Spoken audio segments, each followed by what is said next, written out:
안녕하십니까. 지금부터 지혜능 5차 아파트 재건축 정비사업 조합설립 추진위원회 주민설명회를 시작하도록 하겠습니다. 먼저 인사드리겠습니다. 오늘 주민설명회 사회를 맡게 된 상근의원 황영길입니다. 반갑습니다. 바쁘신 중에도 오늘 주민설명회에 참석해 주신 토지 등 소유자 여러분들께 감사의 말씀을 드립니다. 설명회는 지금 이 시간에 1차 설명회를 갖고 낮 시간에 시간을 내시기 어려운 주민분들을 위해 오후 7시에 한 번 더 하기로 예정되어 있습니다. 금일 설명회가 여러분들께서 평소 궁금해하시고 걱정하시는 부분들을 많이 해소하는 기회가 되시길 바랍니다. 오늘 주민설명회 진행 순서를 말씀드리겠습니다. 먼저 추진위원장 인사 말씀을 듣고 건축 설계 및 단지 배치 계획에 대해 주식회사 AB라인 건축사 사무소, 계략적인 추정분담금 산정에 대해 주식회사 삼창감정평가법인, 사업 추진 절차 및 향후 일정 등에 대해 주식회사 진명 C&D의 설명을 듣도록 하겠습니다.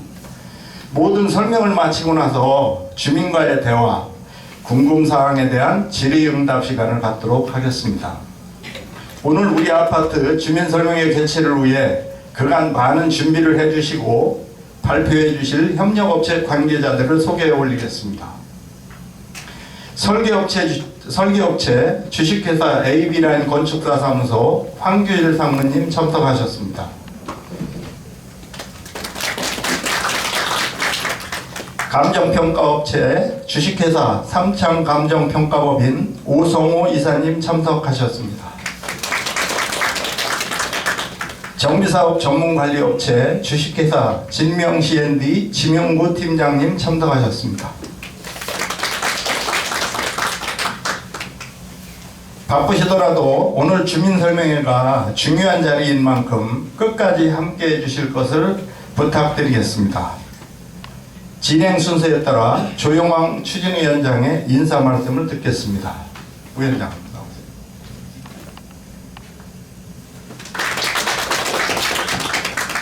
저는 원고 없이 오늘 그 중요한 자료가 더 전달하는 게 중요하기 때문에 간단하게 인사 말씀하고 들어가겠습니다.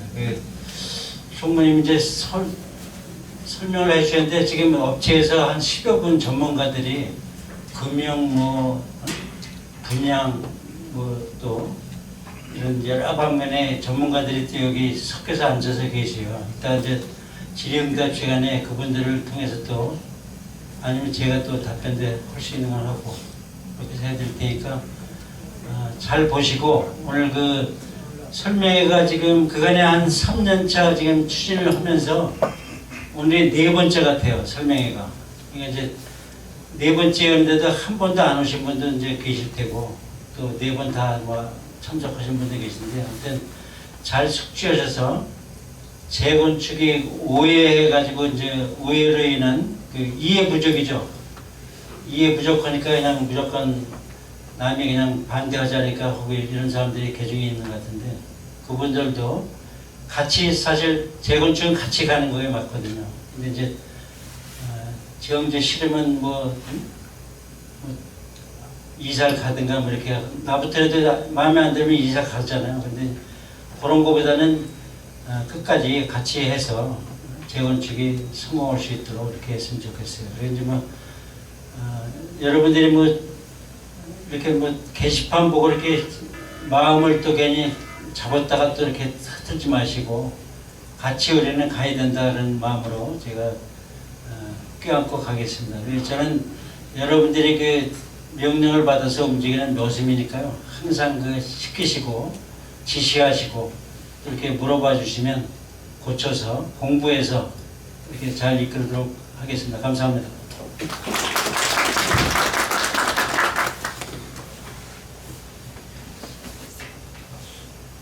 네, 다음은 우리 AB라인 건축사 사무소부터 차례대로 나오셔가지고 발표해 주시기 바랍니다.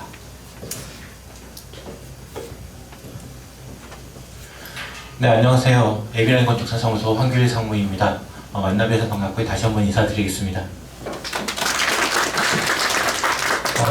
저희는 설계 업체입니다. 이제 뭐 하는지 많이 아시긴 할 텐데, 저희는 이제 이 땅이 있으면 땅에다가 어떤 건물이 올라가면 좋을지 이렇게 계획을 하고 도면을 작성해서 인허가 관청에 허가를 받아서 이제 시공사로 하여금 그렇게 짓도록 하는 도면을 그리고 계획하는 사람들입니다. 그래서 가장 앞단에서 저희가 어떻게 하느냐에 따라서 사업이 좀 많이 달라지기도 해서요. 사실 저희가 고민하고 검토해야 될 일들이 많습니다. 오늘 주민분들께서 걱정이 많으시다고 들었습니다. 그래서 어떻게 하면 조금 더 사업성을 개선할 수 있을지 저희가 검토한 내용들 보고 드리겠습니다. 우선 처음에 보고 드릴 거는요, 순서입니다. 현황 좀 말씀드리고 다 아시는 내용이긴 하지만 간략하게 설명드리겠습니다. 그 다음에 이제 저희가 어떻게 하면 좀 사업성을 개선해서 지금보다 고시안보다 조금 더 나은 사업성으로 갈 수 있는지 검토한 내용하고요. 그 다음에 거기에 따른 계획하고, 요거는 마지막 거는 나중에 이제 정비계획, 저희가 고시에서 정비계획을 수립했는데 이걸 변경해서 갈 수 있는 방법을 저희가 검토해서 이렇게 하면 조금 더 좋아진다라는 걸 마지막에 보고 드리겠습니다. 현황입니다. 너무나 잘 아시는 거라 그냥 넘어가도록 하겠습니다. 이 부분도 아시는 거라서요. 저희가 이제 이 사이트에 온 지 꽤 오래됐는데 가장 처음에 많이 생각했던 게 뭐냐면요, 대지 경사입니다. 단차가 저희가 남쪽으로는 접근이 되지만 북쪽으로는 옹벽이 있어서 저희가 15m 차이가 나는데, 옹벽 때문에 뭐 스파이더맨도 아니고 올라갈 수 없잖아요. 그래서 이 부분을 어떻게 해결할까 건축적으로, 그 다음에 배수지하고 앞에 산이 있는데 이 부분하고 어떻게 단지하고 연결해서 공간들을 만들까라는 고민들 좀 많이 했습니다. 그래서 고민한 것들은 이제 경사지기 때문에 경사를 이걸 다 파내거나 다 쌓거나 할 수 없어서 현재 경사를 가지고 여러 가지 판을 만들자, 이 옹벽을 해결하자. 그래서 이쪽에 낮은 쪽에 15m 낮은 쪽에 이런 여러 가지 근린생활 시설들을 놔서 외부에서도 바로 접근해서 단지로 올라올 수 있고 전체 소통이 될 수 있도록 독립적으로 떨어져서 단절된 단지가 아니라 소통이 되는 단지로 만들자. 그래서 상가도 만들고 커뮤니티를 만드는 계획으로 진행하자라는 컨셉을 잡았습니다. 이거는 저희가 고시한 내용입니다. 저희가 이걸 왜 보여드리냐면 좀 기억하셔야 되는 게 여기 정비 기반 시설 면적입니다. 2,604제곱미터로 되어 있는데 이 부분이 저희가 좀 많이 준 부분이 있어서 이 부분이 정비 계획으로 수립됐고, 그 다음에 이걸 나중에 개선할 수 있어서 먼저 보고 드리고, 나중에 이 부분이 있었지라고 기억하시면 됩니다. 이게 저희가 안양시에서 수립한 정비 계획입니다. 이거는 관에서 진행했고요. 이 계획을 수립한 업체도 관에서 선정해서 진행했습니다. 그러다 보니까 아무래도 주민들의 의사나 이런 게 반영되지 않았습니다. 그래서 기부티나 녹지를 만들고 도로를 내줘서 전체 이제 우리가 단지 면적이 18,384제곱미터인데 아파트를 지을 수 있는 면적이 15,780제곱미터로 결정이 됐습니다. 그리고 총 세대수 462세대, 그리고 27층으로 결정이 되어 있고요. 아까 말씀드린 2,604제곱미터를 기부 체납하게 됩니다. 이게 좀 마음에 안 듭니다. 그죠? 문제점이 있습니다. 뭐냐? 저희가 현재 우리 아파트 기존 세대수가 432세대입니다. 그런데 늘어나는 건 불과 30세대에 불과합니다.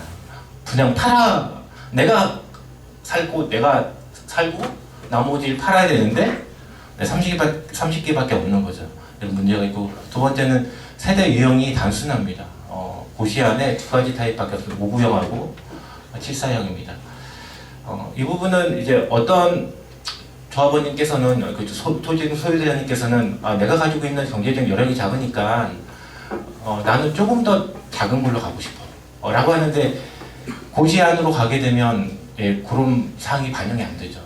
내 경제적 여력과 상관없이 분담금을 많이 내야 되는 상황입니다.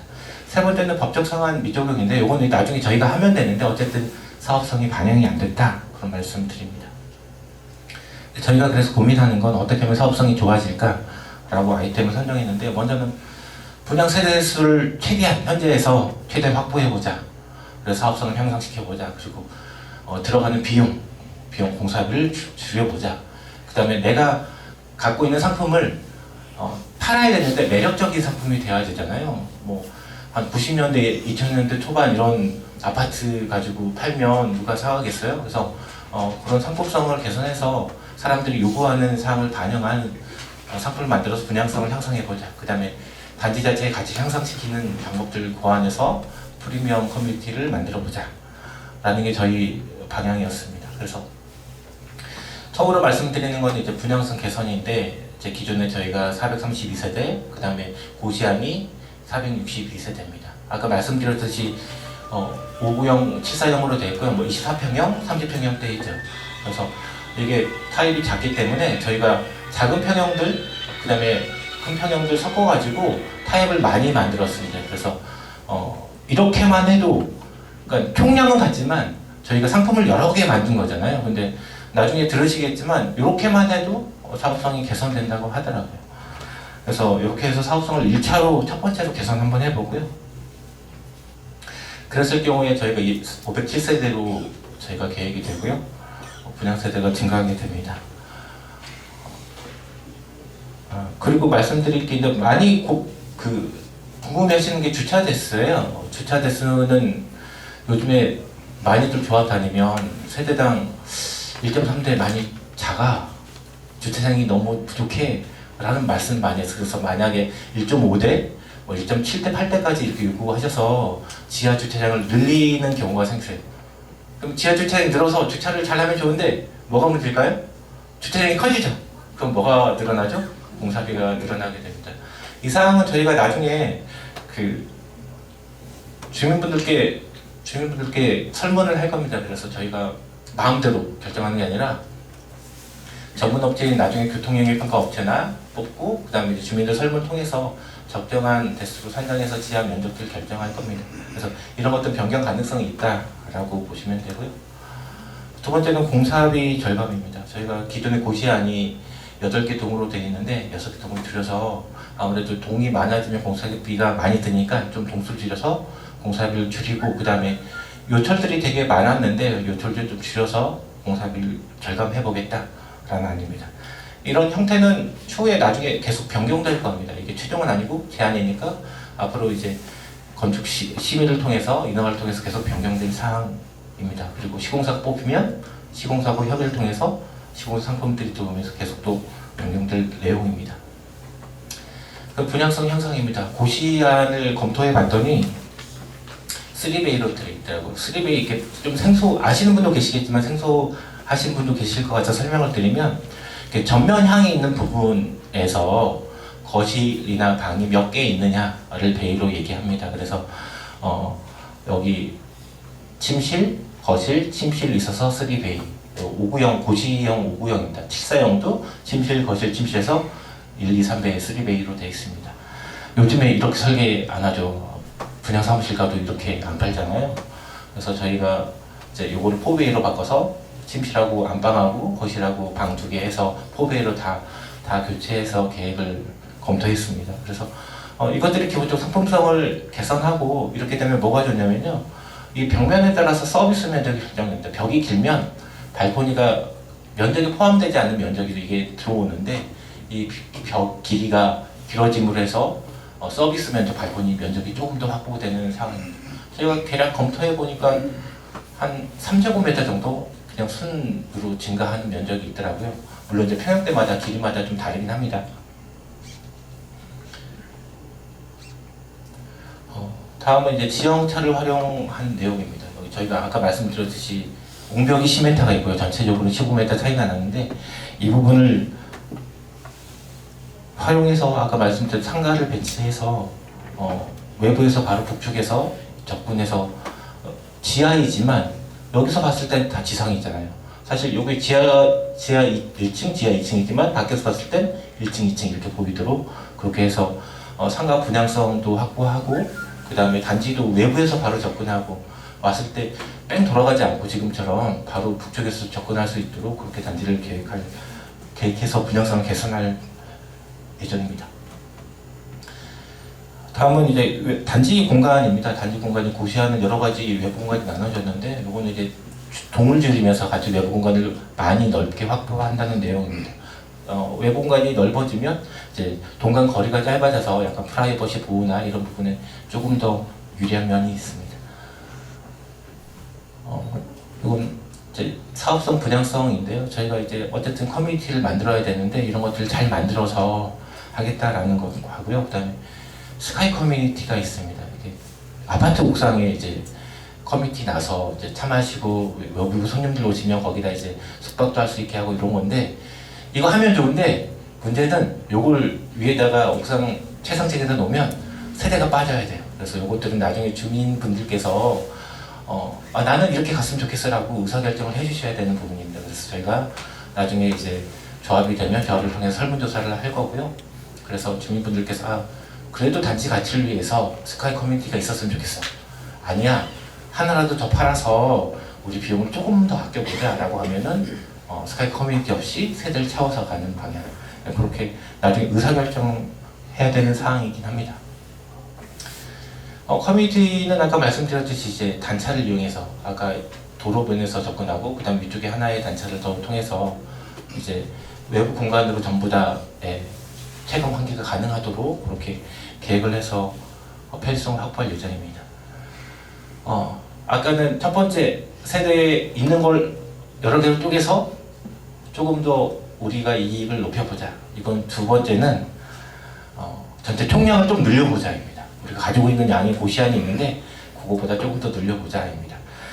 법에서 법적 상한 용적률이라는 게 있습니다. 안양시에서 고시하는 게 있고요. 그게 280%입니다. 그런데 법에 국토의 계획 및 이용에 관한 법률을 보면 300% 이하까지 가능하게 돼 있습니다. 300%까지 가능한데 나라에서 공짜로 주냐? 아니겠죠. 내놔라 그럽니다. 임대로 내놔라. 근데 일반적으로 뭐 안양시 재개발이나 다른 지자체 재건축 같은 경우에는 내가 50을 가져가면 50은 내놔. 100이 있어도 좋겠고요. 그렇죠? 근데 안양시 재건축은 좀 다릅니다. 100분의 30만 임대 주고 나머지 건 너희 가져. 조금 더 유리합니다. 그래서 저희가 총 20% 증가하는데 그중에 분양을 14% 우리가 가져오고 나머지 6%만 임대로 주게 됩니다. 그러면 우선 용적률 14%만큼 우리가 팔 수 있는 상품이 많이 생긴 겁니다. 그래서 어쨌든 분양 용적률 14%만큼 그만큼 우리의 사업성이 개선됐다. 이건 순개선이니까요. 그냥 이렇게 진행하면 당연히 개선되는 겁니다. 물론 이 사항은 관하고 협의를 해서 관의 승인을 득해야 되는 사항이긴 합니다. 근데 이거는 조합이 설립되고 조합 통해서 진행하고 있고 많이들 하고 있고 이 사항을 가장 먼저 적용한 게 저희 사무실이거든요. 관하고요. 그래서 이 부분은 많이 적용했기 때문에 특별한 사항이 없으면 저희가 이익으로 가져올 수 있으니까요. 어쨌든 저희가 분양이 조금 더 유리해졌다. 우선 숫자적으로 비교해보면 기존의 정비 계획안보다 88세대가 증가하게 되면 순에서 그래서 기존 세대수보다 103세대, 저희 현재 있는 세대보다 103세대가 증가하게 되고요. 그래서 저희가 일반 분양분이 많아져서 부담이 줄어든다. 관련해서 계획입니다. 계획은 말씀드린 대지 면적은 같고요. 전체 550세대이고요. 요거는 조금 더 세대가 증가해서 29층으로 계획했습니다. 그리고 주차 대수도 715세대로 해서 세대당 1.3세대, 3대로 그렇게 되어 있습니다. 전체 배치 계획입니다.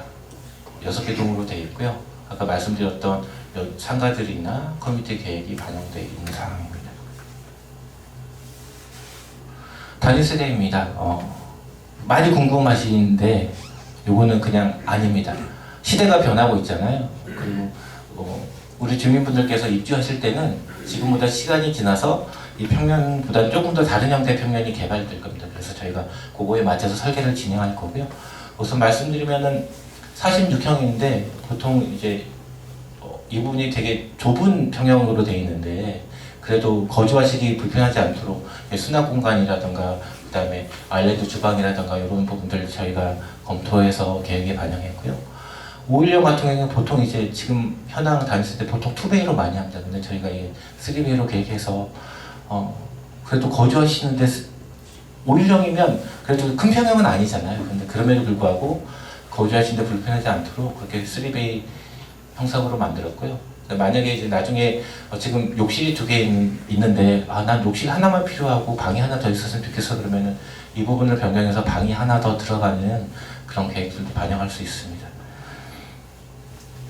가장 주력평형입니다. 5구형하고 74형입니다. 그래도 포베이로 구성을 했고요. 드레스룸을 안방에 넓게 배치했습니다. 그리고 만약에 이제 침실이 많이 필요 없다 그러신 분들은 이제 침실을 터서 넓은 방으로 사용할 수 있도록 가변형들로 계획했고요. 74형도 큰 컨셉은 동일합니다. 그리고 특별히 이제 74형 같은 경우에는 5구형에 없는 팬트리 이런 공간들 구성했습니다. 그리고 현관도 워크인 수납장, 신발장으로 그렇게 계획을 했습니다. 84형입니다. 84형도 4베이로 계획을 했고요. 여기는 알파룸이 됩니다. 이렇게 일반 작은 방보다는 조금 작습니다. 그런데 이제 뭐 취미 공간이나 뭐 손님이 왔을 때 주무시거나 혹은 수납 공간이 부족했을 때 사용할 수 있는 공간 정도 그런 정도 사용할 수 있도록 방을 알파룸을 하나 더 계획한 사항입니다. 프리미엄 커뮤니티를 좀 꾸며야 돼요. 요거는 이제 어쨌든 조금 비용을 들여야 되는 거고요. 저희가 계획적으로도 그런 커뮤니티가 되도록 만들어야 되는 상황입니다. 이런 것들을 통해서 단지 가치를 높이고 그러면 이제 어쨌든 이런 프리미엄들이 또 분양성에도 높이 영향을 미치고 좋은 분양이 되도록 할 걸로 예상하고 있습니다. 아까 말씀드린 스카이 커뮤니티입니다. 이렇게 하면 좋은데 말씀드렸듯이 할지 말지는 추후에 결정해 주실 사항입니다.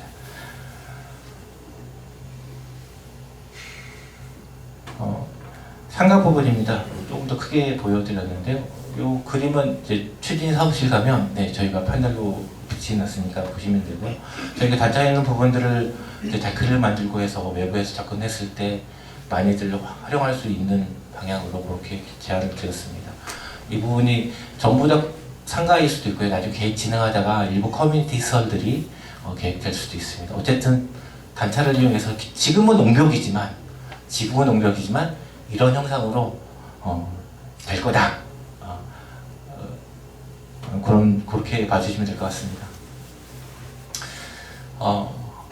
이 부분을 저희가 고민을 많이 했습니다. 지금까지 말씀드렸던 건 어쨌든 기존에 가지고 있는 현재 고시된 것들에 대해서 개선안인데 저희가 이제 고시문을 보고 그 다음에 고시 계획에 대한 책자를 보다 보니까 조금 더 개선할 방안이 있어서 검토해서 보고를 드리는 거고요. 이 부분은 추후 정비계획 변경이 필요합니다. 이건 관하고 얘기해서 승인을 받고 심의를 받아서 해야 될 사항이니까요. 이 부분에 대해서 추후에 이렇게 가자라고 말씀하시고 마음을 모아주셔서 진행해 주시면 될 것 같습니다. 기존의 문제점, 요거 말씀드렸던 거고요. 아까 제가 서두에 기부채납 면적 말씀드렸죠. 2,600 말씀드린 거 있잖아요. 1,627만큼 말씀드린 거, 그거 기부채납입니다. 좀 많이 됐습니다. 요게 정비계획 기준입니다. 보시면 이제 좀 어려우실 텐데, 이제 차근차근 설명을 드려볼게요. 우선 여기서 출발합니다. 기준. 그렇죠. 200부터 출발합니다. 근데 갈 수 있는 게 있어요. 230까지 갈 수 있어. 뭐 해야 되냐면, 요런 거 하면 230까지 해줄게. 하는 게 뭐냐면 주차계획, 추가 주차 대수를 법이 정한 것보다 더 많이 해라. 그러면 요만큼 해줄게. 그 다음에 경관. 그러니까 저희 전봇대나 이런 지장물들 많잖아요. 그런 거 좀 개선해라. 경관 개선해라. 그럼 10%만큼 이내에서 해줄게. 범죄 예방, 뭐 이런 거 해라. 그럼 5% 해줄게. 뭐 이런 건강친화형 해라. 그럼 해줄게. 라고 해서 얼마까지 돼요?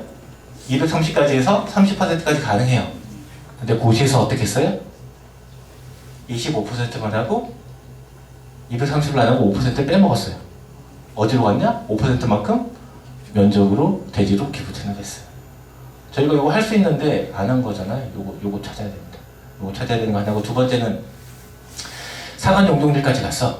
그 다음에 이제 또 허용 용적률까지 갔어. 그 다음에 상한 용적률까지 280%까지 갈 수 있게 됐어요. 그럼 뭘 해야 되냐면 여기 인센티브 항목에서 뭐 기부채납, 녹색 건축물, 제로등급 인증, 소형 분양주택 공급, 지능형 건축물 뭐 이런 걸 해. 그러면은 280까지 해서 50%만큼 더 할 수 있게 해줄게. 라고 했는데 확인했는데 55%를 했죠. 아까 여기 허용해서 한 5%하고. 근데 뭘로만 했냐? 저희가 분석을 해보니까 다 저희가 가는 땅으로 다 줬어요. 나머지는 안 하고. 이런 거 하면은 우리가 주는 땅이 줄 텐데 땅으로만 해서 기부 체납해서 상한 용증을 다 타신 거예요. 그래서 어떻게 해야 돼요? 이걸 해가지고 이런 걸 해가지고 찾아야 됩니다. 그래서 개선하면 어떻게 되냐면요. 여기 정비계획이고 기부채도 2604제곱미터였는데 이걸 줄여서 기부채납을 1700만큼 하면 280까지 갔는데 땅을 요것만 내놓으면 우리 땅이 요만큼 증가하게 됩니다. 900만큼. 요만큼 줬는데 요만큼을 뺏어서 우리 땅을 삼는 거예요. 어떻게 할 거냐면요. 저희가 허용 용적률이 있는데 요걸 기존에 25%만 줬는데 맞춰서 30%를 차줄 겁니다. 상한 용적률 갔는데 기존에 땅을 다 줘서 저희가 받았잖아요. 용적률을. 그거 아니고 기부 체납을 통해서 50% 중에 35.5%를 땅을 주고서 받고요. 나머지 농사 건축 인증하고 소형 분양주택 공급을 통해서 추가로 해서 전체를 찾을 겁니다. 그래서 중요한 건 우리가 땅을 904제곱미터만큼 늘릴 거다.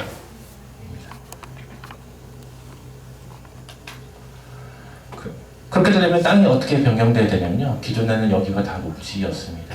요거를 요만큼만 녹지로 할 겁니다. 저희가 이걸 그러면 건축 설계자 마음대로 하냐? 아니고요. 기존에 토지이용계획상 여기 배수지에 있는 자연 녹지 지역이 요만큼 있었습니다. 기존에 저희 아파트 단지 쪽으로 들어와 있는 땅이 있잖아요. 그만큼만 녹지로 제공할게 라는 내용입니다. 그래서 이건 충분히 가능할 것 같고 이건 도시 설계 업체하고 건축 설계 업체 같이 진행해야 되는 사항이라서 나중에 이제 정비계획 그 업체들 통해서 정비계획을 변경해야 되는 사항입니다. 어쨌든 이렇게 땅을 증가시키면 어떻게 되냐? 요거는 뭐 크게 상관없죠. 우린 1번에서 4번으로 갈 거니까. 그러면 대지 면적이 15,780제곱미터에서 16,684제곱미터로 904제곱미터가 됩니다. 땅이 늘면 뭐가 늘어요? 똑같은 용적률 280%라도 총량이 늘겠죠. 저희가 100개였다면 땅이 커지니까 120개가 되는 현상입니다. 그래서 총세대 수가 기존에 462세대였는데 578세대가 되고요. 분양이 전체 462세대에서 563세대가 돼서 전체 분양만 해서 101세대가 증가하게 됩니다. 용적률 산정 연면적, 그러니까 지상에 올라와 있는 연면적, 순면적 자체만 해도 545제곱미터만큼 기존의 요 안들보다는 증가하게 되는 겁니다. 그러니까 가약되는 거죠. 그래서 어쨌든 사업성이 저희가 보고 드렸듯이 개선이 되고 있다. 개선되는 방안이 있다.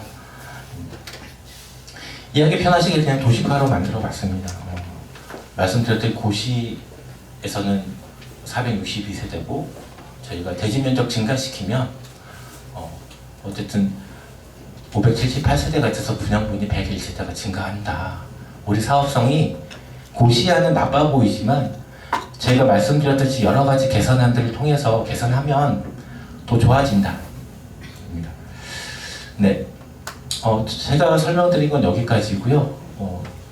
궁금하신 사항은 설명들이 다 끝난 이후에 제가 답변 드리도록 하겠습니다. 감사합니다.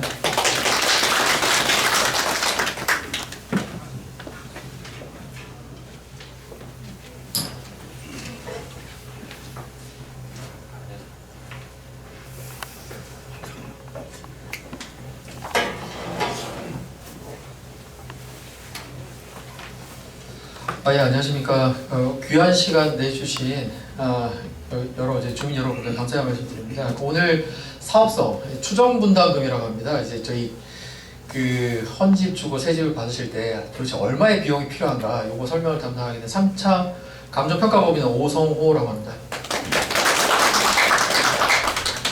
그 오늘 전달되는 내용이 굉장히 많으셨고 요 내용을 사전에 이제 전달받고 오신 부분이 없으시기 때문에 많이 헷갈리실 거예요. 그래서 최대한 간단하게 저는 핵심만 설명을 드리고 나머지 부분은 이제 질의응답 때 충분히 설명을 드리도록 하겠습니다.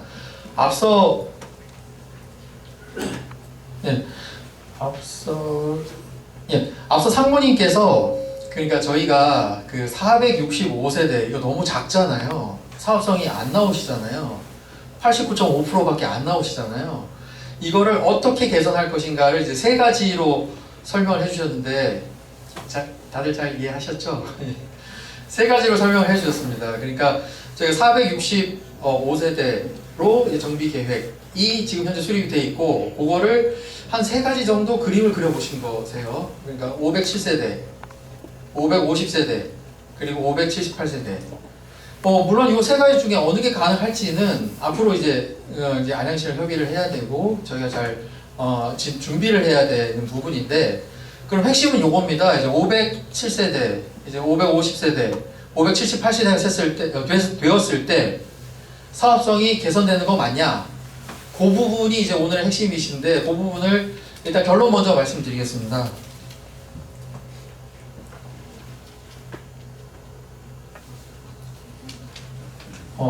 결론을 말씀드리려고 하니까 이제 컴퓨터 긴장을 해가지고 조금 시간이 걸리고 있는데 잠시만 기다려 주십시오. 네. 제가 결론으로 바로 갈게요. 요 앞에 많은 내용들이 있습니다만은 지금 여러분들이 이제 굉장히 걱정하셨던 부분이 비례율이 어떻게 89.5%밖에 안 나오는데 이 사업이 가겠냐 이런 부분을 많이 이제 걱정을 해주셨습니다. 그래서 방금 이제 상무님이 세 가지 안을 들고 오셨어요. 세 가지 안이 여기 지금 첫 번째가 이제 507세대, 두 번째가 550세대, 세 번째가 578세대입니다. 예. 507, 550, 578세대라고 했을 때 비례율이 어떻게 되냐? 101%, 예, 106%, 113%. 요렇게 추정이 됩니다. 예. 저희 89.5%에서 101%로 또는 106%, 113% 요렇게 갈 수 있을 것 같다라고 제가 지금 말씀을 드리는 거고요. 그럼 101%, 106%, 113%가 이제 어떤 숫자냐? 감이 잘 안 오시잖아요. 하나하나 이제 말씀을 드릴게요. 결국에 중요한 거는 전체 분담금이 아니고 개별 세대 분담금이세요. 내가 25평 또는 34평 아파트를 간다고 했을 때 도대체 얼마가 필요하냐? 지금 59짜리가 이제 25평 아파트가 되시고 84짜리가 34평 아파트가 되시잖아요. 저희가 이제 첫 번째입니다. 507세대만큼 늘어나게 되면 그러면 분담금이 어느 정도로 예상이 되냐? 25평 아파트를 한번 보실게요. 여기 지금 저희가 세 타입이 있으세요. 저희가 지금 세 타입이 있으시잖아요. 21평, 25평, 28평 세 타입이 있으세요. 네, 21평, 25평, 28평 세 타입이 있으신데 각각 이제 25평을 가신다라고 하시게 되면 3억 3천, 3억 2억 5천. 네. 3억 3천, 3억 2억 5천.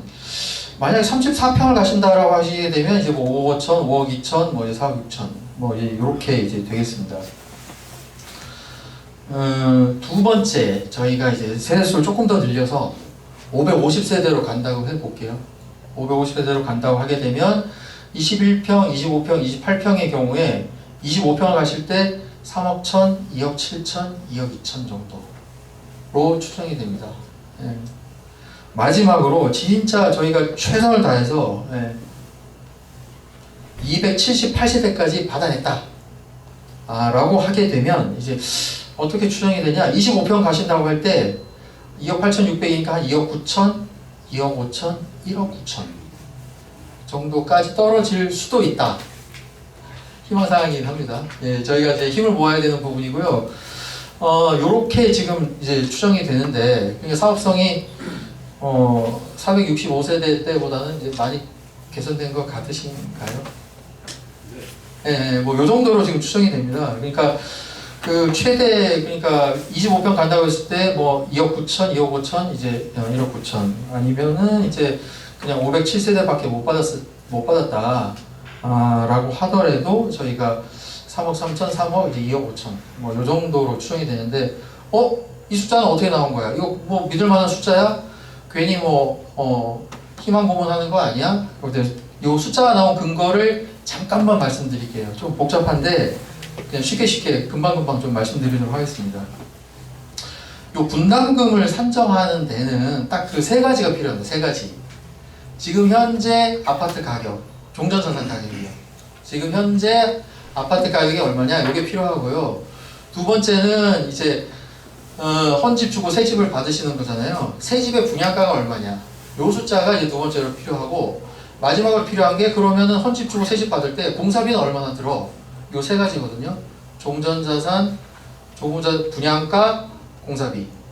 종전자산, 분양가, 공사비. 요거를 말씀드리겠습니다. 요걸 보시고 그럼 그게 적정하냐? 요걸 판단하시면 되시는데, 그 종전자산은 뭐 일단 뭐 굉장히 간단합니다. 종전자산은 제가 어떻게 이제 추정을 했냐면, 공동주택 가격에 이제 뭐 1.55라고 제가 뭐 말씀을 드렸는데, 공동주택 가격이 1.55라고 하는 숫자가 KB 부동산 시세입니다. 네, KB 부동산 시세세요. KB 부동산 시세 지금 들어가 보시면 3억 2천 여기는 이제 평균별로는 이제 자료가 안 나옵니다만 3억 2천부터 4억까지 찍혀 있었을 거예요. 그러니까 지금 현재 기준입니다. 지금 현재 3억 2천에서 4억 이렇게 KB 시세가 나와 있고요. 그걸 그대로 저희가 가져왔습니다. KB 숫자니까요. 그래서 종전자산은 간단하고, 핵심은 저희 이제 분양가입니다. 분양가. 저희 분양가는 얼마나 받을 수 있을까요? 요게 저희 사업성의 핵심인데요. 일단 뭐 한번 보시면은 요 근처 시세는 아마 다 잘 알고 계실 거예요. 뭐 아르테자이가 지금 평당 2,400, 두산 위브더 아티움이 한 2,500에서 2,400. 비산동으로 가시면은 뭐 상황이 좋으니까 여기는 뭐 한 3,000. 안양시의 포레자이 여기는 좀 떨어지니까 한 2,300 이렇게 돼 있는데, 분양가가 이제 저희 핵심입니다. 저희 분양가를 이제 얼마를 받을 수 있냐? 그러려면 최근에 안양에서 어디가 분양했는지를 한번 보셔야 돼요. 최근에 어디가 분양했는지 한번 보실게요. 저 안양자이 헤리티온이라고 저희 밑에 혹시 위치 명항역. 그러니까 사실 군포 위입니다. 군포 위. 군포 위에가 3번 위인데 여기가 3,500, 3,400, 3,400에 지금 분양했습니다. 뭐 지금 계속 분양 중이긴 하고요. 안양역 센트럴 아이파크 요거가 저희하고 조금 더 가까운데, 가까운 대신에 저희보다 안양역이 조금 가깝잖아요. 저희보다 비싼 단지잖아요. 물론 저희가 더 비싸면 좋은데 솔직하게 여기가 저희보다 조금 더 비싼 단지고, 여기가 요번에 분양을 했으니까 사실 요걸 보시면 되실 것 같아요. 이제 지금 분양 공고가 떴잖아요. 얘네가 지금 3,600, 3,700, 3,560이니까 거의 한 3,600. 25평형이 3,600. 그래서 9억 5천. 34평이 12억 6천. 요 정도에 지금 분양을 하고 있거든요. 이 분양이 전체 850세대짜리고 얼마나 시장에 소화가 되는지, 그러면은 저희 분양가가 가늠이 될 것 같아요. 그래서 제 생각에 이런 거를 따졌을 때, 요건 옛날 분양가입니다. 옛날 분양가도 비산동은 높죠. 한 4천까지 가고, 석수동은 저희보다 못하다고 보고 2,700, 2,500 요 정도의 분양이 됐었습니다. 푸르지오 도시락 이건 좀 너무 옛날 거죠. 2022년 건데 3,000에서 2,700. 어반폴에도 2,500 이렇게 돼서, 제 생각에는 저희는 34평 기준으로 한 3천만 원에 분양을 할 수 있지 않을까. 이렇게 한번 생각을 해보네요. 3천만 원. 그러니까 저희 방금 말씀드렸던 이제 안양역보다는 좀 낮은 수준이에요. 3천, 그러니까 지금은 이제 옹벽도 있고 해서 약간 좀 외진 느낌이 있습니다만, 새로 이제 설계를 통해서 접근성도 개선되고 주변 환경이 상가도 조성되고 하면은 3천만 원은 갈 수 있지 않을까요? 3천만 원이라고 하는 숫자가 이제 어떤 숫자냐면은 3천만 원으로 하시게 되면 이제 일반 분양가가 25평이 7억 7천, 일반 분양가가 84평이 10억 3천. 저희가 이 자리에서 34평짜리를 한 10억 정도에는 분양할 수 있지 않겠습니까? 요거는 이제 어차피 이제 미래에 걸린 일이라 한번 이렇게 한번 추정을 해 본다라고 하면 그때 이제 저번 분양가는 85%로 잡았습니다. 그래서 25평짜리를 이제 일반을 7억 7천에 한다고 했을 때 조합원님들은 이제 6억 6천, 34평짜리를 일반 10억 3천에 한다고 했을 때 저희는 한번 8억 8천. 예, 요렇게 분양 받았을 요 숫자가 된다고 했을 때 아까만큼 분담금이 떨어진다는 말씀이거든요. 예. 그럼 뭐 사업비는 뭐 낮춰 잡은 거 아니냐? 사업비 잠깐 말씀드릴게요. 저희가 그 광명 13구역 같은 경우에 이제 여기 조금 면적이 작은데 예, 평당 공사비 750만 원, 면목동이 평당 공사비 770, 봉천동이 평당 공사비 740. 봉천동 여기가 공사비 좀 산이라서 공사비 많이 드는 데거든요. 강남은 좀 비쌉니다. 강남은 다 이제 한 1,900에서 900만 원, 1,000만 원 이렇게 보셔야 되고요. 그래서 저희는 일단 예, 한 760만 원 정도 평당. 저희가 정비계획 수립했을 때는 평당 690만 원 잡았었거든요. 근데 이제 그때보다는 이제 공사비가 올랐기 때문에 공사비를 떨어뜨린 건 아니다. 공사비를 760만 원 이렇게 잡았습니다. 요렇게 했을 때 아까 말씀드린 그런 결론이 나온다는 말씀이거든요. 그래서 다시 한 번만 그 표를 보여드리면 예, 그 507세대로 갔을 때 3억 3천에서 2억 5천, 550세대로 갔을 때 3억 천에서 한 2억 2천, 578세대, 거의 한 580세대까지 가게 되면 2억 8천, 1억 9천 이 정도로 추정이 된다. 그 근거는 뭐 KB 시세 그리고 저희 3천만 원, 네, 그러니까 34평형이 10억에 분양됐을 때 그리고 공사비를 한 760만 원 정도 끊었을 때 이 정도로 추정이 된다. 이렇게 말씀을 드리겠습니다. 그래서 앞으로 이런 공사비, 이런 분양가가 이제 되겠냐 그런 거는 뭐 시장 상황에 달렸습니다. 사실 예, 그거는 저희가 뭐 시장 상황은 저희가 이제 할 수 있는 부분이 아닌데 한 가지 말씀드리고 싶은 거는 저희 안양 지역이 어찌 됐든 그 시세가 오르고 있는 지역 있죠. 예, 시세가 오르고 있는 지역이라고 저는 보고 있는데 무슨 말씀이냐면 이제 안양 시내에 있는 아파트들이 23년, 3년 전에 비해서 다 한 20% 이상 올랐습니다. 6억짜리가 지금 8억이 넘어갔고요. 8억짜리는 한 10억이 넘어갔고, 그거는 저보다 아마 여기 계신 소유자, 주민분 여러분께서 더 잘 아실 거예요. 어쨌든 안양 지역은 시세가 계속 올라가고 있고, 공사비는 계속 올라갈 거냐? 공사비는 뭐 잘은 모르겠습니다. 지금 또 전쟁을 하는 바람에 뭐 조금 뭐 그렇긴 한데, 작년에는 공사비가 그렇게 많이 오르진 않았어요. 예, 그렇다라고 하면 저희 아파트 시세는 계속 오르고 있고 공사비만 올라주지 않는다라고 하면 뭐 가능한 숫자 아니겠는가. 예, 뭐 이렇게 제가 한번 이제 말씀을 드리겠습니다. 그럼 마지막으로 정비 계획에 대해서 설명 올리도록 하겠습니다.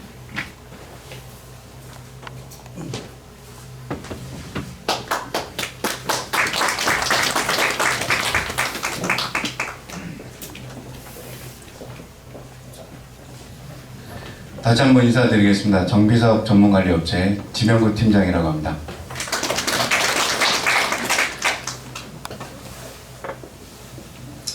제가 오늘 설명드릴 거는 정비사업에 대한 추진 절차에 대해서 전반적으로 설명을 좀 드릴 건데요.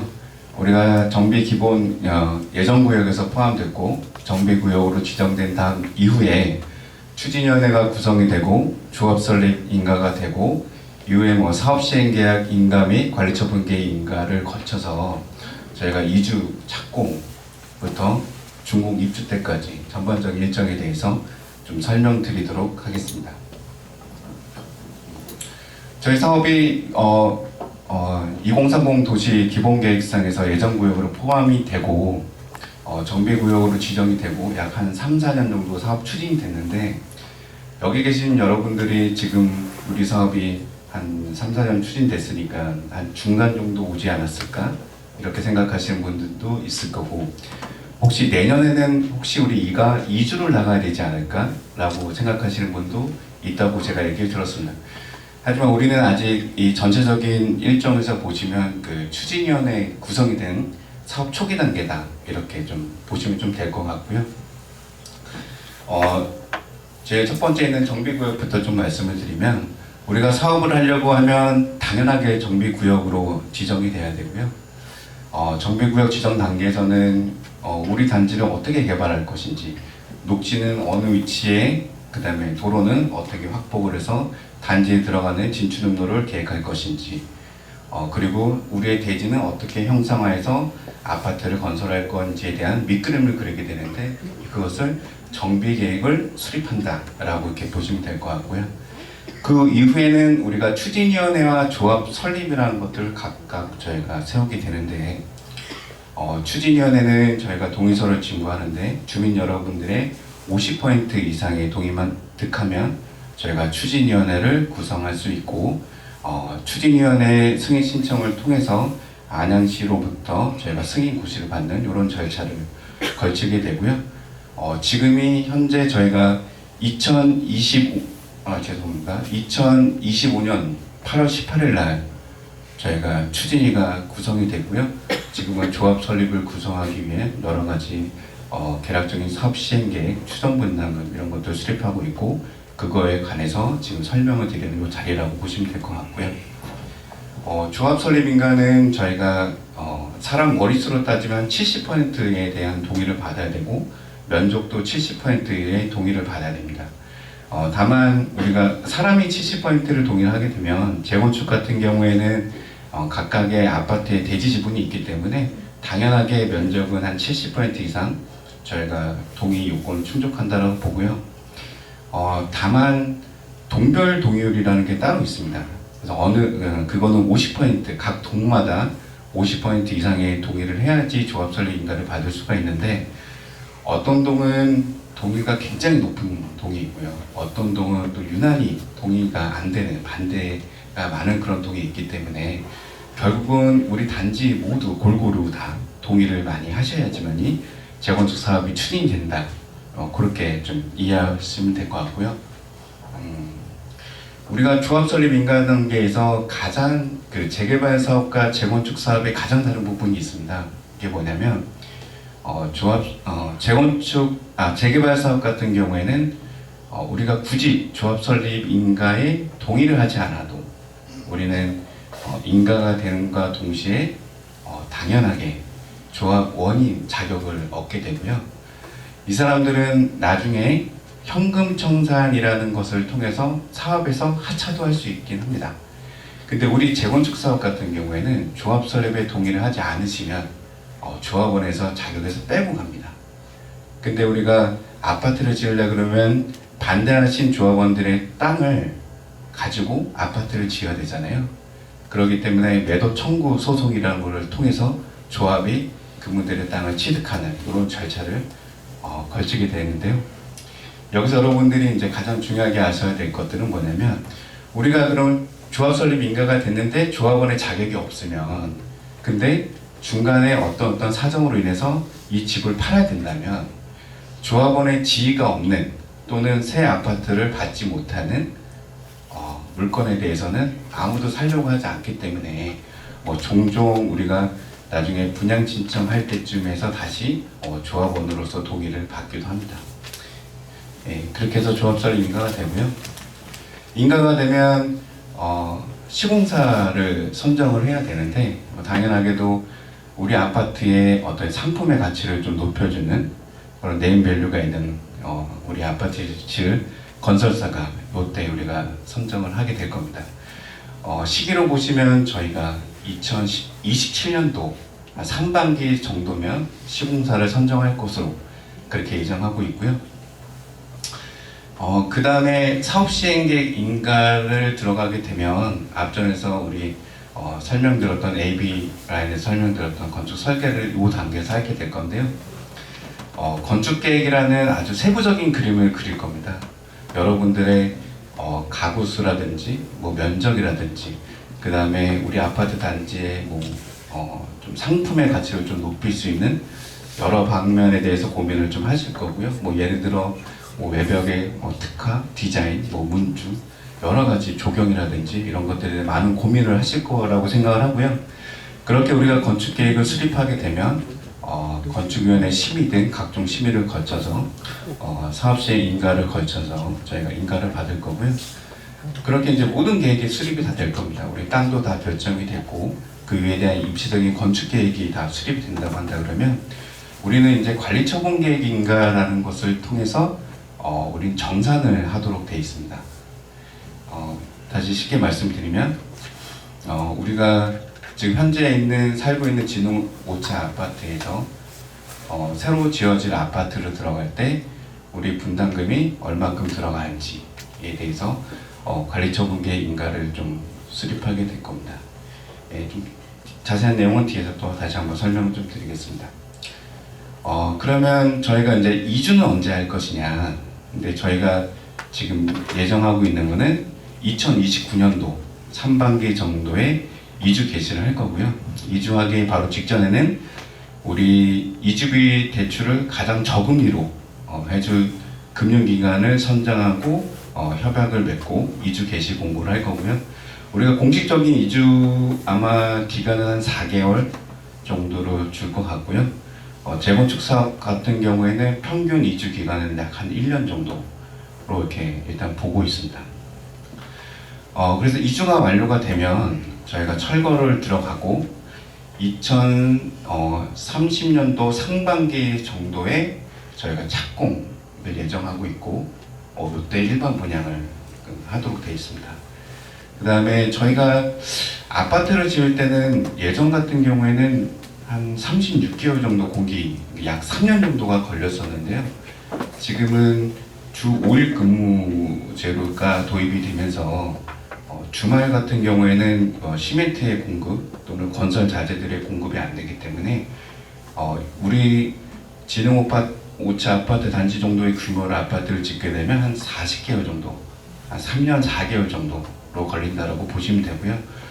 그런 일련의 과정들을 거쳐서 우리가 2033년도 하반기 정도에 준공 입주를 하신다라고 보시면 되고요.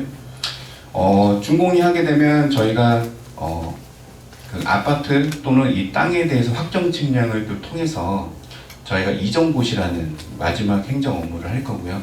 이전고시가 끝난다고 한다 그러면 여러분들의 지금 하고 있는 새로운 아파트들의 면적, 건축물 대장이라든지 건축물 등기부 등본 이런 것들이 확정이 될 수 있기 때문에 여러분들한테 각자 개개인한테 다 소유권을 이전해 드릴 겁니다. 그렇게 해서 여러분들이 나중에 재산권을 행사할 수 있는 시기는 2033년도 하반기가 준공이 되면 약 한 1년 후인 2024년도 하반기 정도가 되면 소유권 이전이 완료된다 라고 하면 우리 전체적인 사업으로 봤을 때 한 99%가 완료가 된 거고요. 나머지 같은 경우에는 뭐 각종 소송이 있다고 한다면 조합이 청산위원회를 구성을 해서 그것까지 다 정리를 하고 해산하는 그런 일련의 절차를 거친다고 보시면 될 것 같습니다. 상세 일정을 보시게 되면 시공사 선정은 저희가 2027년도 상반기를 지금 목표로 하고 있고요. 그걸 하기 위해서 시공사를 선정하기 위해서 지금 조합 설립 인가를 지금 받기 위해서 여러분들의 좀 동의가 좀 필요하다 이렇게 생각하시면 될 것 같고요. 시공사가 굉장히 중요합니다. 우리가 아파트를 나중에 짓게 되면 우리의 아파트의 상품의 가치는 이 건설사의 네임밸류에 큰 몫을 하고 있기 때문에 저희가 선정 내용을 충분히 검토해서 전문가들을 모셔놓고 선정 내용 검토하고 그 다음에 전자조달 시스템인 뭐 누리장터 또는 나라장터에 해서 현장 설명을 통해서 시공사를 저희가 일반 경쟁 입찰 방식으로 할 거고요. 그렇게 돼서 시공사를 선정하는 총회를 거치게 되는데 이 1년의 과정들이 최소한 약 한 100일 정도 소요가 된다라고 보고요. 상황에 따라서는 뭐 조금 더 지연될 수도 있습니다. 저희가 2028년도가 되면 상반기가 되면 저희가 사업 시행 계획 인가를 받을 겁니다. 건축 설계라는 그림을 그릴 건데요. 아까 말씀드렸듯이 가구수 면적, 여러 가지 건축 그 세대수라든지 이런 걸 그릴 건데 그러기 전에 앞서서 우리가 조합설립 인가가 되면 여러분들한테 설문조사를 저희가 할 예정이고요. 어떤 평형, 예를 들어서 내가 지능 5차 아파트 21평 살고 있는데 나는 분담금이 부담스러우니 뭐 새로운 아파트를 21평을 가겠다. 21평이라고 하시면 뭐 방이 한 2개, 거실이 있고 욕실이 한두 개 정도 있는 그 정도 규모라고 보시면 되고요. 또는 25평, 뭐 30평을 선호할 수 있는 그 선호도 조사를 통해서 건축에서 거기에 맞게 건축 설계를 할 겁니다. 그 건축 설계를 하게 되면 저희가 건축위원회 심의, 교통영향평가, 뭐 환경, 경관, 또는 교육에 통한 정말 많은 각종 심의를 거치게 되고요. 그렇게 계획이 확정이 되면 저희가 사업시행계획 인가 총회를 거쳐서 여러분들이 이 계획안에 대해서 다 결의를 통해서 결정을 받고 저희가 안양시에 접수를 해서 관련 부서 및 여러분들의 주민 공람 의견을 받아서 저희가 인가를 받는 이런 과정을 거치게 될 겁니다. 관리처분 계획 인가는 2029년도 상반기로 지금 목표를 하고 있고요. 이때 제일 먼저 할 거는 저희가 분양 공고를 제일 먼저 할 건데요. 이 분양 공고는 일반 분양을 하는 게 아니고 조합원 여러분들에 대한 분양을 먼저 할 겁니다. 당연하게도 우리가 짓는 아파트이기 때문에 우리가 원하는 동호수, 그 다음에 평형을 저희가 먼저 선택하고 남는 부분에 대해서 우리가 2주차가 끝나고 착공이 들어갈 때쯤 착공이 들어가면 그때 나머지 부분에서 일반 분양을 하게 될 거고요. 자, 이렇게 되면 뭐 예를 들어서 우리가 선호하는 아파트들이 평형이 있을 건데요. 이때 많은 경쟁이 붙으면 이때 등장하는 권리가액이라는 게 등장을 하는데, 뭐 예를 들어서 우리가 선호하는 평이 뭐 30평인데 저희가 이거를 뭐 100세대, 200세대 한없이 지을 수는 없기 때문에 그거를 만약에 100세대를 저희가 짓는다고 계획을 했는데 소유자 여러분들이 만약에 그 평이 너무 좋아서 뭐 한 110명 또는 120명이 만약에 그 평형을 신청하게 된다고 한다 그러면 현재 지능5차 아파트에 살고 계신 그 평형 21평, 25평에 대한 가격이 다르지 않겠습니까? 깔고 있는 대지 지분이 다르기 때문에 이때 만약에 경쟁 구도로 가게 되면 대지 지분이 많고 가격이 비싼 분들이 우선해서 그걸 이제 경쟁에 통해서 우선해서 가져가고 그에서 탈락되신 분들은 아파트를 2순위로 지정한 다른 평형으로 배정이 된다. 이렇게 좀 보시면 될 것 같습니다. 그렇게 해서 사업시행계획 인가가 나중에 끝나게 되면 우리 그 인가의 고시 기준으로 종전자산평가라는 거를 감정평가에서 하게 되고요. 그렇게 돼서 조합 분양 신청을 통해서 저희가 뭐 전체적인 분양 수입, 그 다음에 사업비 지출, 그 다음에 지능 5차 아파트의 종전자산금액 총액을 저희가 다 산정을 해서 여러분들의 개별 분담금 내역도 다 공지를 해드릴 거고요. 관리처분계획 인가 총회를 통해서 안양시에 접수하고 한국부동산원의 타당성 검증을 통해서 관리처분계획 인가가 끝나게 될 겁니다. 설명을 여기까지 마치고 저희가 질의응답 시간 갖도록 하겠습니다. 감사합니다.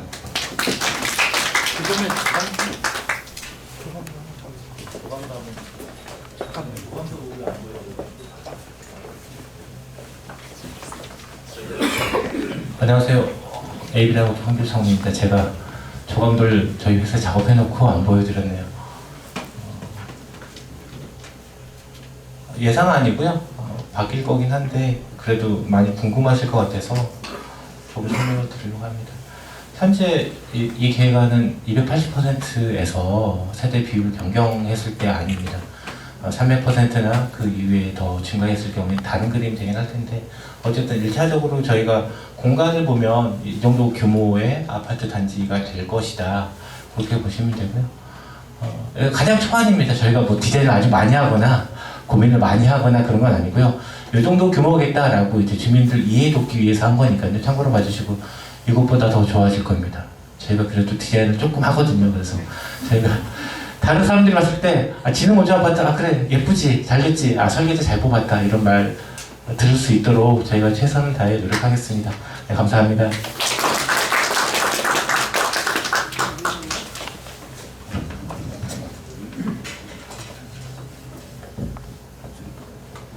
불 좀 켜주실까요?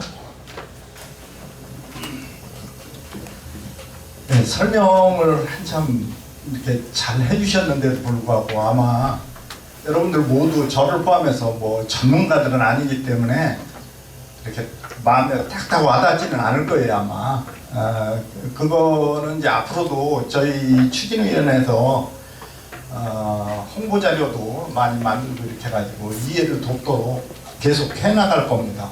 어찌됐든 간에 오늘의 설명의 포인트는 여러 가지 우리 사업성을 올리기 위해서 여러 가지 작업들을 할 거예요. 여기 오신 세 군데 업체들이 이 주거든요. 주축이고 이분들의 머리를 짜내가지고 이렇게 해서 우리가 이제 수익성을 높이는 방안을 찾아 나갈 거예요. 근데 이게 불가능하냐? 그러면은 불가능하진 않습니다. 다만 이제 관이라는 산을 넘어야 되긴 하는데 어느 정도 가능한 부분에 대해서만 우리가 언급을 하는 것이기 때문에 여러분들께서 좀 믿고 이렇게 해서 좀 같이 머리도 짜내고 의논해 나가면 될 것 같습니다. 지금 현재 시간이 이제 한 1시간 지났네요. 설명하는데 한 50분 걸릴 줄 알았더니 한 1시간 걸렸습니다. 어찌됐든 간에 오늘 설명에는 중요한 포인트는 그거예요.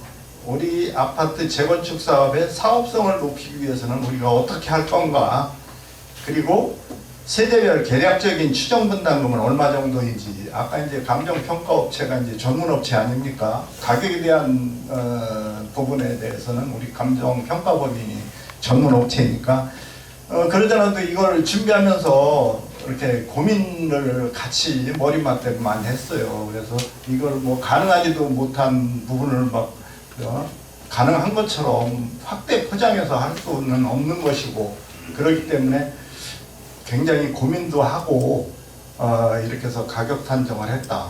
특히나 이제 종전자산 가격 같은 경우는 이제 아까 KB 시세 말씀을 하셨는데 이제 KB 시세가 나와 있는 것이고, 그 다음에 이제 분양 가격은 가장 중요한 게 분양 가격이고 일반 분양이 몇 세대 나오느냐가 중요한 거죠. 그래서 아까 100여 세대 이상 이제 일반 분양이 많이 나오면 100여 세대 이상 나올 거로 지금 예상은 하고 있는데, 우리가 가까이에 있는 여기저기 박달동에 보면 호연 아이파크라고 지금 짓고 있잖아요. 우리 신한아파트, 박달동 신한아파트가 그게 호연 아이파크거든요. 거기가 25평짜리를 7억 7천에 분양을 했어요. 그게 2년 전인가 그랬죠. 2년 전에 7억 7천에 분양했는데 우리가 거기보다 못 받는다 그러면 말이 안 되죠. 거기 박달 호연 센트럴파크가 507세대예요. 세대수가. 우리가 공교롭게도 아까 280%로 건축했을 때 507세대가 나왔었잖아요. 그래서 우리하고 280% 우리 이제 안양시로부터 인가 나온 게 280%인데 그걸 적용했을 때 우리도 507세대가 되는 거예요. 그리고 많이 나오면 아까 이제 567세대인가 뭐 이렇게까지도 가능하다 이렇게 이제 설명을 해주셨는데, 어쨌든 희망을 가지고 하고, 그 다음에 여기 이제 평형 말씀 드렸잖아요. 이 평형은 우리가 그냥 주먹구구식으로 이런 식으로 구상을 한 게 아니에요. 지금 이쪽에 박달동이라든지 주변에 보면 39형도 있고 또 41형, 49형, 54형 막 이렇게 다양해요. 그게 왜 그러냐면 아까 말씀드렸듯이 우리 아파트 같은 경우도 이제 어르신들이 많이 거주를 하시잖아요. 그러다 보니까는 추가 분담금에 대한 부담을 많이 느끼실 거고, 그래서 소형 평형을 이렇게 이제 집어넣는 겁니다. 그냥 우리가 뭐 세대수 늘리려고 넣은 건 아니다라고 그렇게 이해를 해주시기 바랍니다. 자, 설명회는 일단은 이 정도로 마치고 지금부터는 추진위원장과 협력업체 관계자분들을 모시고 토지 등 소유자 여러분들의 궁금증에 대해서 질의응답하는 시간을 갖도록 하겠습니다. 진행 방법은 질문 있으신 분들께서는 거수해 주시고 사회자의 지명을 받아서 질의를 해 주시기 바랍니다. 질의는 모든 참석자들이 잘 들으실 수 있도록 마이크를 드릴 거고요. 번거롭겠지만 앞으로 나오셔가지고 말씀을 해 주시기 바랍니다. 소유하고 계신 동호수와 성명을 먼저 말씀해 주시고 질의해 주시면 고맙겠습니다. 자, 질문이 있으신 분은 거수해 주시기 바랍니다. 부담 갖지 마시고요. 여기서 궁금한 거 하찮은 그런 질문을 해. 이럴 사람 아무도 없습니다. 그러니까 편한 마음으로 궁금한 거 질문해 주시고, 그러면 여기 이제 우리 위원장님을 비롯해서 전문업체 3분 여기 계시니까 이런 자리를 통해서 궁금증 해소하는 시간 갖기 바랍니다. 대리인도 질문을 대리인으로 와서 또 질문해. 상관없습니다. 대리인도 상관없고요. 여기는 설명회 자리이기 때문에 질문 있으시면 나오셔서 하시라는 얘기는 여기 나오셔야지 잘 들리잖아요, 그죠? 그리고 얼굴을 맞대고 같이 이야기하는 게 좋습니다. 네, 안녕하세요. 일동 402호 저희 어머님 대리로 나왔는데요. 사업성 얘기 듣다 보니까 재건축 초과이익 환수 금액이 폐지가 안 됐잖아요. 그런 거에 대한 얘기가 또 전혀 없으시고, 사업성이 여기가 그만큼 받을 수 있나도 좀 걱정이 되고 그러거든요. 그런 것도 좀 얘기를 좀 해주셨으면 좋겠고, 그리고 저번에 여기 추진위원회 설명을 팜플렛을 대충 봤는데 임금이라든지 비용 같은 게 사업성이 좋은 대단지하고 비교를 하셨더라고요. 근데 여기는 좀 작잖아요. 사업성도 좀 떨어지고 단지도 작고 그런데 어떻게 그런 데하고 비교가 되는지 그거 좀 설명 좀 해주셨으면 합니다. 네, 어떻게 누가 답변을 좀 주실까요? 예. 지금 제가 먼저 인사드리겠습니다. 저는 주식회사 진명CND의 총괄 대표를 맡고 있습니다. 정비사업 부분은 우리 김재인 대표가 맡고 있고요. 저희 회사는 도시계획, 그다음에 정비사업 분양 3군데를 하기 때문에 총괄로 저희가 제가 대표를 해서 사업 추진해 왔습니다. 오늘 좀 인사 좀 드리고요. 그 다음에 사업 전반에 대해서 설명드리고 조금 전에 답변을 좀 드리면서 말씀드리도록 하겠습니다. 재건축 그거 먼저 말씀드릴게요. 재건축 초과이익 환수제는 생긴 지가 꽤 오래됐어요. 오래됐고 저희가 지금 현장이 36개 정도, 8개 정도 있는 것 같습니다. 아침에 넘버링을 보니까요. 한 38개 되는데 한 60%가 재건축 현장이거든요. 초과이익 환수제로 인해서 부담금을 낸 데는 아직도 없습니다. 제가 말씀드릴게요. 제가 끝까지 말씀드릴게요. 네. 그런데 초과이익 환수제는 어떻게 되냐면은 발생한 시점, 재건축을 시작한 시점의 기준 시점에서 종과한 맨 마지막에 종료한 시점의 가치를 거기서 제하고, 그 다음에 거기에서 재건축을 하지 않아도 발생되는 말하자면 발생 이익이죠.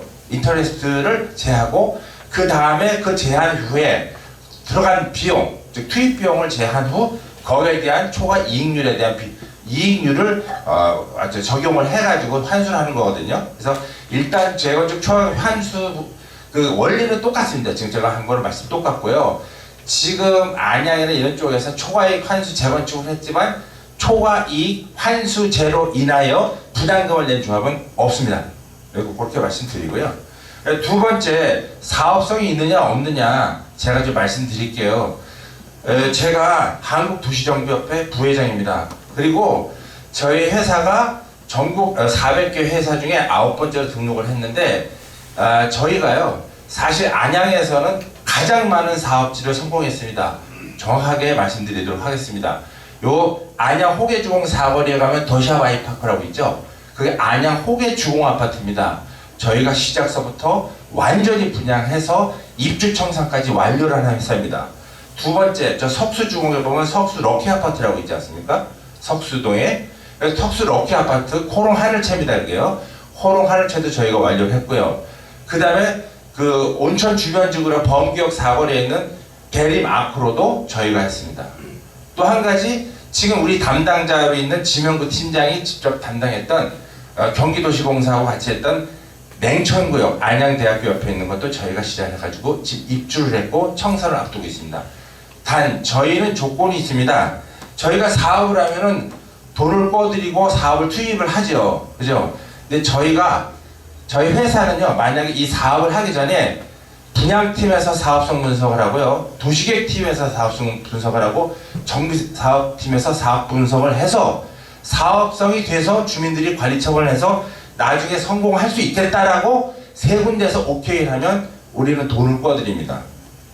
세 군데에서 우리가 피 같은 돈을 꿔드렸어요. 우리가 왜 꿔드렸겠어요? 우리가 전문가가 안양에서 가장 많은 사업을 한 전문가가 사업성이 있다, 타당성이 있다라고 생각을 해서 저희가 세 군데 도시계획 파트에서 정비사업 파트에서 분양사업 파트에서 오케이를 했기 때문에 저희가 이 사업에 입찰을 하고 제안을 하고 자금을 대여했습니다. 그러니까 사업성은 있는 거예요. 그러니까 일단 그런데 지금 사업성이 있는 거하고 없는 거하고 어떻게 차이냐면, 사업성이 있어도 우리 여러분들이 어떻게 사업을 하느냐가 가장 중요한 거예요. 다른데 지금 저희가 뭔 지구나든지 무슨 초등학교 주변은 저처럼 매일매일 싸움을 하면은 십몇 년 전에 조합 설립이 됐는데 이제 입주를 하고 작년에 입주를 했잖아요. 근데 어떤 지역은 보면 한 번도 싸움이 없고 모두 똘똘 뭉쳐가지고 대관 협의할 때 민원 제기할 때 똘똘 뭉치고 하면은 5, 6년 만에 금방 끝나가지고 집값이 기존에 3, 4억 되던 게 7억, 10억씩 올라가가지고 이득을 많이 봅니다. 그래서 일단은 사업성이 있는 것은 확실합니다. 단 사업성을 계속해서 유지하기 위해서 또 더더욱 노력하기 위해서 지금 가장 중요한 부분들은, 첫째, 정비계획상 기존에 안양시에서 계획했던 그 정비계획보다 더 많은 일반 분양물을 내기 위해서 도시계획적으로 건축적으로 많은 연구를 해서 어그레시브를 해야 되는 부분. 두 번째, 정비업체나 조합에서 여러분들이 빨리 동의서를 걷어가지고 시공사 선정을 빨리 해서 같이 갈 시공사 파트너와 같이 사업 시행인가를 내야 될 부분. 근데 또 한 가지, 이제 맨 마지막 부분은 우리가 자녀 세대에 대해서 성공적으로 분양해야 될 부분. 이 세 가지입니다. 정확하게 약속드리는 부분들은, 정확하게 확답드리는 부분들은 너무너무 사업성이 좋을 수 있는 여러 가지 요건을 갖고 있습니다. 특히 여러분들은 다른 아파트와 달리 좀 특이하게 생겼죠? 아파트가 특이하게 생겼잖아요. 저도 와서 처음 봤는데 이 특이하게 생긴 것은 잘못 생긴 게 아니고요, 상당히 멋있게 아파트를 계획할 수 있을 정도로 말하자면 멋있게 생긴 겁니다. 그래서 안양에서 랜드마크가 될 수 있을, 여러분 연도연 상가라든지 카페라든지 이런 부분들이 랜드마크가 될 수 있을 정도로 멋진 조감도가 나올 수 있는 아주 저희는 훌륭한 사업지가 될 수 있다고 봅니다. 그래서 일단은 저희가 지금 제가 먼저 좀 말이 길었는데요, 인사드리려고 좀 나왔고, 그 답변은 초과이익 환수제라는 시행은 되나, 초과이익 환수제를 입주한데도 낸 데는 없습니다. 사실은 다 일단 엄포만 내고 있고, 사실은 부가한데 전국에도 거의 없어요. 그러니까 그 상황을 있고, 그 다음에 사업성은 확실하게 있습니다. 그리고 더더욱 개선할 수 있는 여지가 너무 많기 때문에 여러분들이 지금 빨리 도와주실 부분들은 조합 설립 인가를 올 상반기에 낼 수 있도록, 창립 초에 낼 수 있도록, 아직도 동의서를 안 내신 분들이나 또는 또 주저하시는 분들도 잘못 오해하고 계신 분들은 계속해서 저희가 토론회도 하고 설명회도 하고 좌담회도 할 거예요. 그렇게 해서 협조해 주셔가지고 빨리 여기가 내년에 시공사 선정이 되고 조합 설립이 돼서 이게 축복 속에 신나게 갈 수 있도록 협조해 주시는 게 가장 큰 우선 지름길이고 여러분들이 가장 중요히 해야 할 일이라고 생각합니다. 잠깐만요.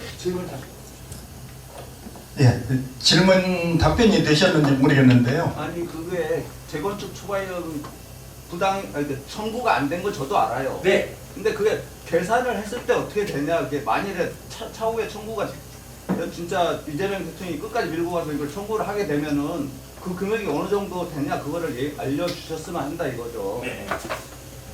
저 평가사님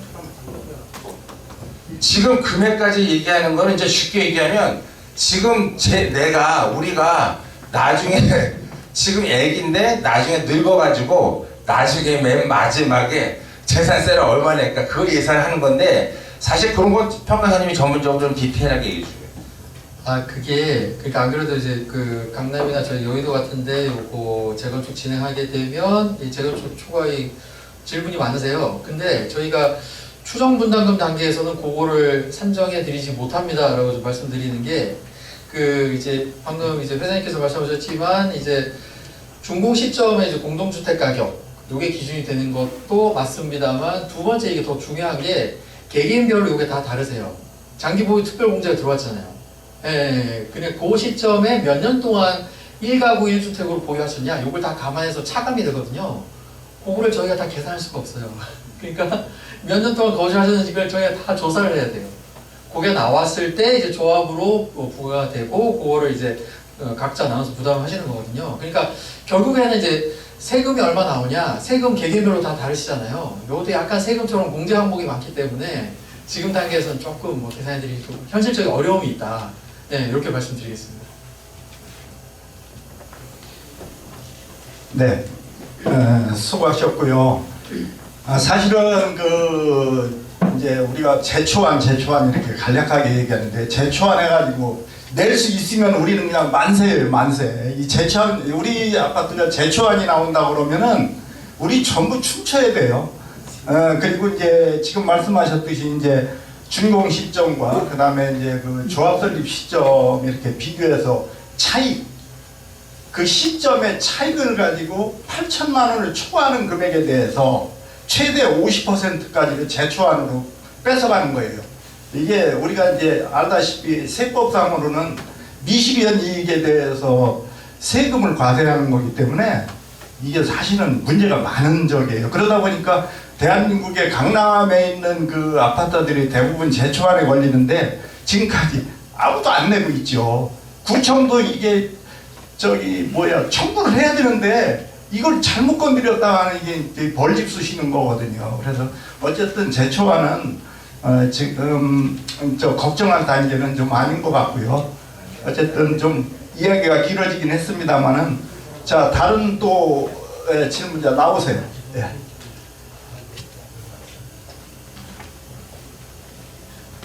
네, 잠시 기다려 주세요. 예. 안녕하세요. 저 이동 502호에 사는 최상경이고요. 제가 저희 주민총회 할 때도 그렇고 총회 할 때도 그렇고 매번 느끼는 건데 저희는 항상 답변을 변호사님이 하시거나 맞으시죠? 네. 업체에서 하시거나 총무님이나 위원장님은 항상 마이크를 피하시는 경향이 있어서 저는 그게 좀 불만이었어요. 제가 이 자리에 선 건 제가 가진 집밖에 없어요.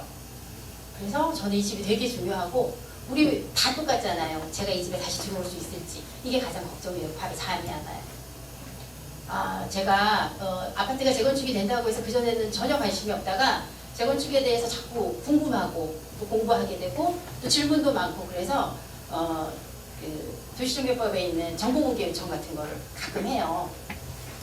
그래서 제가 가서 직접 하기도 하고 시간이 이제 퇴근하고 가면 정보 공개할 시간이 없잖아요. 그러니까 내용 증명도 보내고 그래서 제가 얼마 전에 내용 증명을 보내고 내용 증명을 받고 그리고 추진위원회로부터 실비 청구를 받았습니다. 47만 8천 원. 제가 여러분에게 드립니다. 정보 공개 요청 등기로 하세요. 내용 증명 보내지 마세요. 제 당연한 권리이고 그렇죠? 추진위에서는 당연히 해야 되는 일이고 그 정보 공개한 그 값을 실비로 저는 추진위원회에 약간 불순한도 저는 이렇게 받아들였어요. 당해봐라 약간 이런 느낌이었거든요. 뭐 아니라고 하실 수 있겠지만 또 한 가지는 아까 첫 번째 분이 질문하셨어요. 거기에 대해서는 답변을 안 하셨어요. 저희 아파트 운영비 추진위원장이 450만 원, 상근위원회 350만 원이 많다는 얘기를 아까 하셨는데 거기에 대한 답변 안 해주셨죠? 네, 그게 궁금해서. 네, 맞습니다. 저희 아파트 말고 옆에 있는 무성 아파트도 저희보다 세대가 2배가 많은 1000세대가 넘는데 위원장 금액이 350만 원. 그래도 주민들은 많다고 동의서 취하를 하고 있고요. 우리는 437세, 432세대니까 우성에 2배 이상을 내야 되는 상황인 거예요. 매달. 그리고 숨만 쉬어도 우리는 빚이 쌓여요. 운영비가 급여 나가죠, 퇴직금 나가죠, 수당 나가죠, 대학 사무실 렌트비 나가죠. 우리는 지금 청구를 받지 않기 때문에 못 느끼시지만 매달 1000만 원 이상의 빚이 우리 아파트 세대로는 계속 쌓이는 겁니다. 아시고 계시죠? 그리고 저희는 인터넷 카페가 있어요. 정보 공개를 하죠. 그 얘기하기 전에 제가 궁금했던 게 하나 있었어요. 추진위원회에서 그 운영비를 쓰다 보면 급여가 나가잖아요. 위원장과 상근위원 두 분. 저희는 두 분밖에 없거든요. 그래서 상근위원을 어떻게 뽑냐? 저희 운영규정과 네, 기다리세요. 네. 운영규정과 업무규정에 추진위원회 의결을 통해서 뽑게 되어 있습니다. 그래야 급여가 나가죠. 총무님 상근위원이시죠? 네. 네. 의결하셨습니까? 아니 말씀하세요. 안 하셨잖아요. 질문 다 하세요. 안 하셨죠? 자, 권한이 없는 자에게 계속 급여가 나가고 있습니다. 지금 현재 추진위원회에서. 문제가 있죠? 권한이 없는 자가 개인정보를 관리하고 있습니다. 맞죠? 권한이 없는 분이 아니, 서류에 관련- 사인을 하고 있습니다. 문제가 있다고 생각해요. 제 재산을 걸고 추진위원회에 동의서를 내고 싶었는데 이런 일들이 정리되지 않으면 그 피해는 누가 다 봅니까? 저희들이 보는 거예요. 추진위원회가 깔끔하게 정리되지 않고 이렇게 적법하지 않고 투명하게 운영되면 제가 날마다 여기서 시위할 거예요. 동의서 하지 말라고. 그리고 이미 구성동의서가 262세대가 나가서 50.9 몇 프로, 60% 가까이 동의서가 됐지만 이미 그 동의서 안에는 추진위원회와 조합설립이 두 개가 같이 있어요. 60명이 넘는 분이 지금 조합설립 취소하셨어요. 그렇다면 지금 여기 50% 안 됩니다. 왜? 추진위원회에게 저희 주민들의 마음을 못 돌리니까요. 이렇게 투명하지 않고 적법하지 않은데 어떻게 거기에 동의를 하겠어요? 추진위원회 44명 시작해서 지금 38명이에요. 추진위원회도 지금 사임하시고 감사님도 사임하시고 이게 사업성이 좋다고 회장님 말씀하셨지만 저희 추진위원 믿고 할 수 있으시겠어요? 잘 생각해보세요. 카페에 가면 모든 정보가 있습니다. 확인해보세요. 상근위원 의결한 적 없고요. 급여 나가면 안 됩니다. 이거 회계에도 문제 있는 거예요. 추진위원회 분들 운영규정 읽어보시고 업무규정 읽어보시고 정확하게 하세요. 감사님도 마찬가지예요. 감시해야 될 조건이 있는데 감사님이 사임하셨어요. 누가 하실 거예요? 85세가 넘은 감사님 한 분이서 그 감사를 다 하실 수 있을까요? 제가 말씀드리고 싶은 건 많은 정보를 얻으세요. 많은 정보를 얻으시고 관심을 가지세요. 추진위원회 이렇게 갔다가 저희 중간에 엎어지면 우리 집 날아갑니다. 저는 반대하는 거 아니에요. 추진위원 네, 기다리세요. 정리를 하시라고. 무슨 말씀인지 아시겠어요? 상근위원은 없습니다. 핵심만 말씀하시고. 네, 저희는 상근위원이 없고요. 상근을 없기 때문에 급여가 나가면 안 됩니다. 추진위원회 확실하게 내용만 말씀하시면 설득을 얘기하고 하려고. 계세요. 저도 사실을 얘기하고 있는 거예요. 아셨어요? 알아요, 다. 아셨어요? 네. 그런데 추진위원회에서 급여가 아니, 나가고 있는데 저희 왜? 생각이. 많은 이야기 들으는데 왜 싸우려고 하세요? 아니, 다른 자꾸- 이야기 듣게도 좀 하시죠. 그만 좀 하시죠. 아니 설득을 시키려면 안 되죠. 설득은 아니고요. 제가 알고 있는 범위 많은 내에서 이야기 듣고 싶은데 왜 네. 싸우러 가시냐고요. 들어가세요. 우리 더 궁금하다고.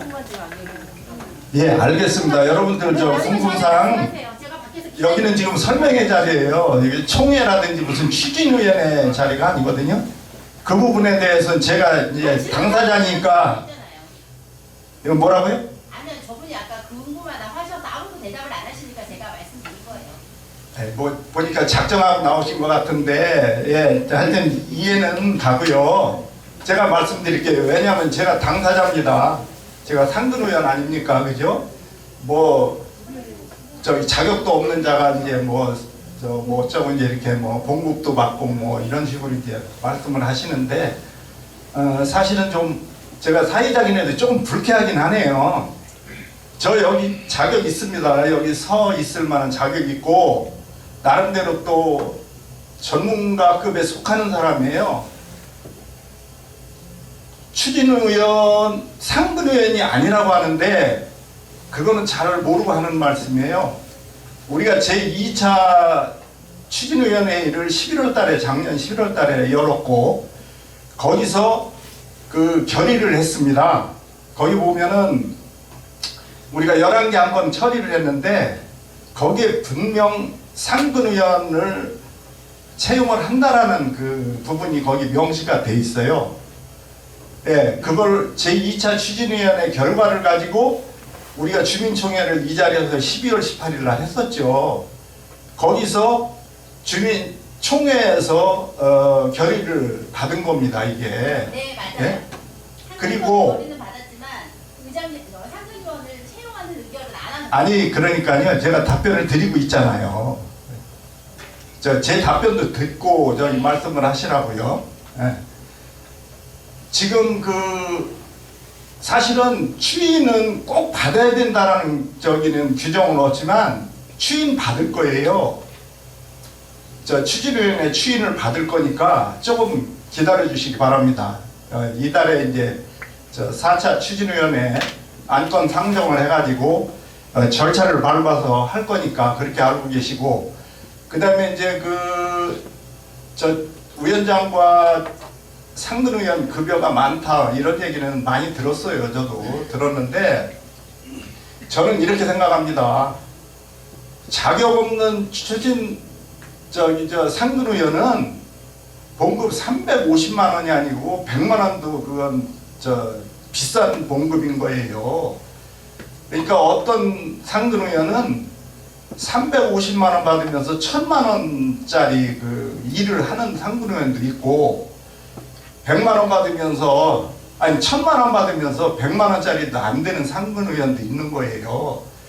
그러니까 그렇게 너무 공격적으로 좀 말씀을 안 해주셨으면 고맙겠어요. 그리고 아까 이제 답변을 하다 말았다고 하는데 그래요. 비용 운영비라든지 이런 것들이 여러분들이 보시기에는 내 주머니에서 돈 나가는 거니까 많다고 느끼죠. 당연히 내 주머니에서 돈 나가는데 뭐 아깝지 않은 사람이 어디 있겠습니까?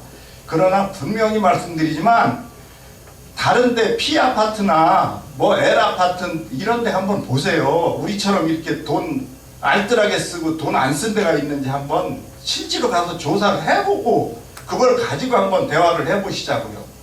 네?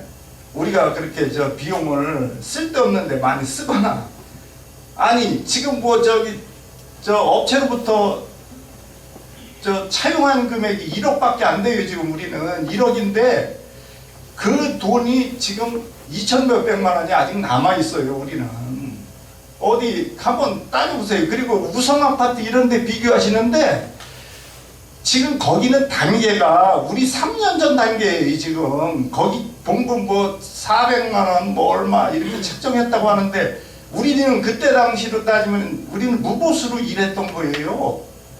네. 그러니까 거기하고는 비교를 하시는 거는 타당하지 않다 이렇게 말씀을 드리겠습니다.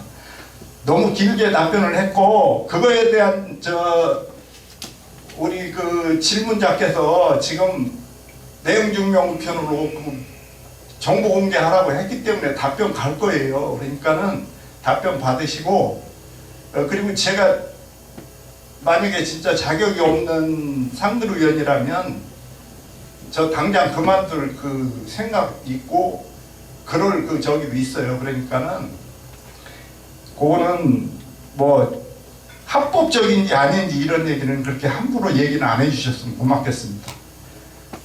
자, 너무 시간을 좀 많이 걸렸는데요.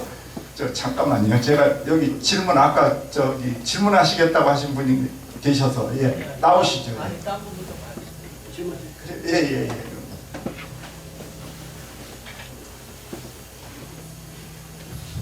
먼저 죄송한 말씀 드리겠습니다. 나오셔서 서기정원께서 말씀하시는데 제가 나와서 진행을 막은 것 같아서 상당히 죄송합니다. 저는 5동 605에 제 집이 있습니다. 지금 안양에 마랑 이쪽에 재개발이 많이 들고 있고 한다고 합니다.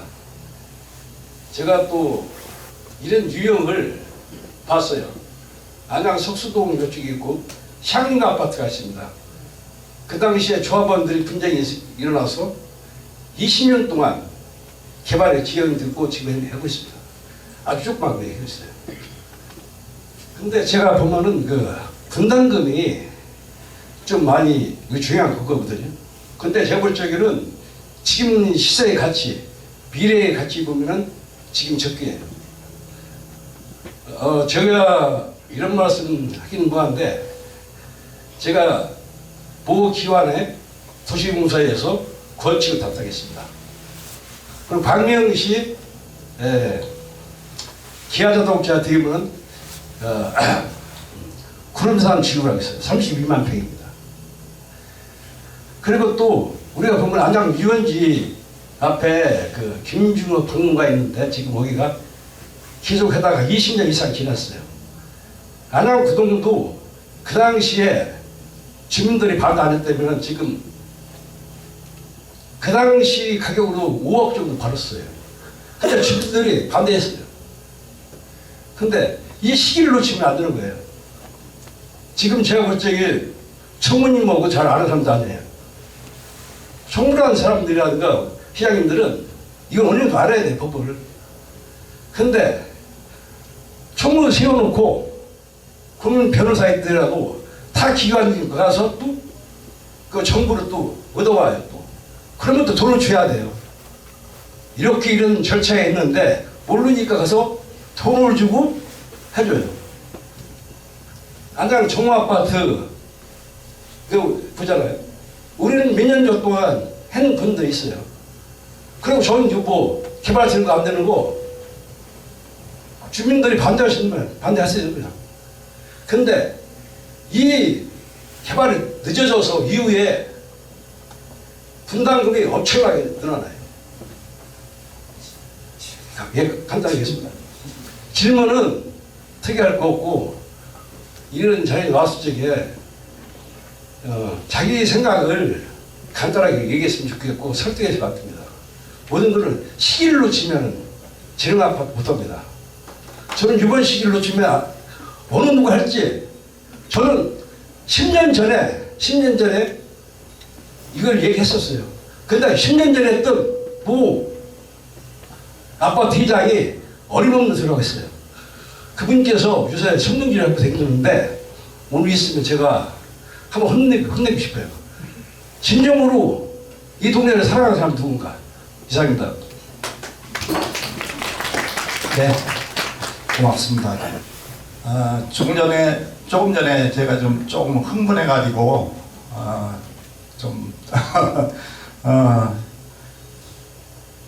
좀 말을 제가 거칠게 한 부분에 대해서 좀 사과드릴게요. 여기는 뭐 물론 이제 찬성하시는 분들도 있고 재건축 반대하시는 분들도 계실 거예요. 근데 이제 아까 이제 질문 내용이나 이런 것들이 물론 이제 제가 상근위원 자격이 없거나 그러면은 당연히 물러나야죠. 물러나야 되고 또 그래야 된다고 생각을 합니다. 다만 이제 제가 초창기 우리 그 발기인들 모여가지고 이제 재건축 시작할 때부터 같이 해왔고 지금 몇 년 동안 이렇게 해왔었기 때문에 제가 또 우리 재건축을 그래도 잘했다 이런 소리를 듣고 싶어가지고 지금까지 나름대로 열심히 해왔다고 생각은 하는데 이런 소리를 들어서 제가 조금 좀 자제를 못했던 것 같아요. 죄송합니다. 자, 다른 질문 받도록 할게요. 나오시죠. 질문은 좀 간결하게 좀 해주시기 바랍니다. 네. 다른 분들도 질문하실 분 계실지 모르니까요. 저는 5동 107호에 사는데요. 제가 여러분들 뭐 얘기하는 거 처음에도 듣고 또 그리고 지난번에 설명했을 때 얘기를 했었는데 안전진단 업체가 나왔을 때 제가 이제 이 건물이라는 게 40년이 넘었잖아요. 근데 이제 이 건물을 설계한 거는 내가 봤을 때는 70년대 설계를 했다고 봐요. 그럼 벌써 한 45년, 48년 된 건데 이 건물 다 된 거예요. 안전진단 업체가 나와서 눈으로 이렇게 보는 거를 이 횡크랙, 이 종크랙이 있고 횡크랙이 있어요. 횡크랙은 건물이 다 간 거예요. 내가 횡크랙 부위를 다 찍어줘서 우리 안전진단 통보한 거예요. 이제 이렇게 우리는 3년 먼저 우성아파트 앞으로 가고 있습니다. 그런데 지금 아까 지금 바로 전에 얘기하신 분이 딱 정답이에요. 뭐냐면요, 지금 우리가 아파트 우리 설계사무소에서 설계를 했잖아요. 확장형 아파트는 8평이 늘어납니다. 그러면 27평 사는 사람이 분담금 확 낮춰가지고 25평 들어가면 분담금이 확 줄어드는 거예요. 지금 젊은 사람들이 왜 아파트를 선호하는지 아세요? 확장형 발코니, 노무현 대통령 때 했잖아요. 다 확장하잖아요. 그전에는 아파트 확장하는 게 불법이었잖아요. 그거를 하면 8평이 늘어난다고. 그러면 27평 사는 사람들이, 할머니들이 뭐하러 그 34평을 받아요. 그냥 25평, 20평만 받아도 충분히 사는데. 그리고 이 가격이요. 지금 우리가 이제 분담금 가격을 했잖아요.